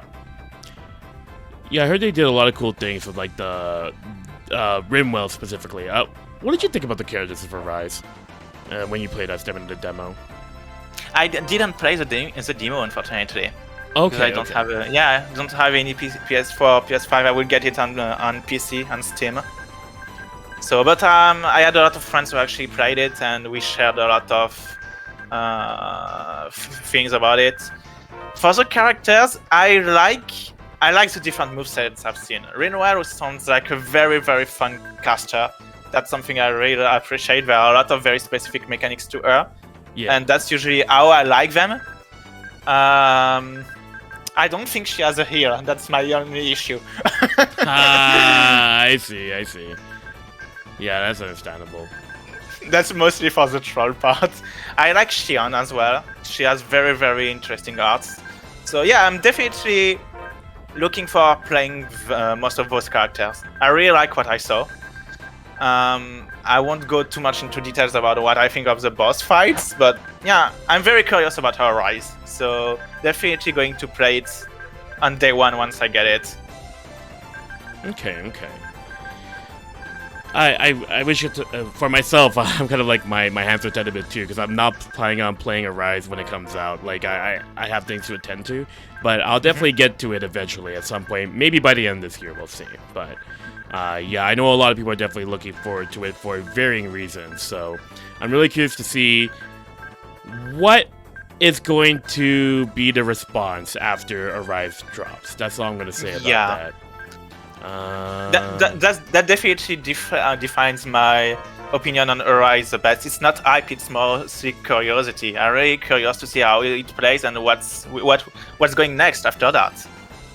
Yeah. Like, the biggest part to it is that, like, oh, it's the first fresh Tales of game which isn't a mobile game that we're getting, like, really close to its Japanese release. It's literally just a day apart, so there's a lot to look forward to with that. Anywho, it looks like this is going to be where we're going to cut things off for this portion of the marathon. Once again, thank you, Mook, for taking the time to... Thank you for having me. That was a lot of fun. Oh, I'm glad you did have fun, and especially it's nice to have an Eternia expert on the side here to help me out here a bit to know the ins and outs of this. So, once again, it's very much appreciated, Mook. And after that, we'll be heading on to Belir Castle. Take care, everyone.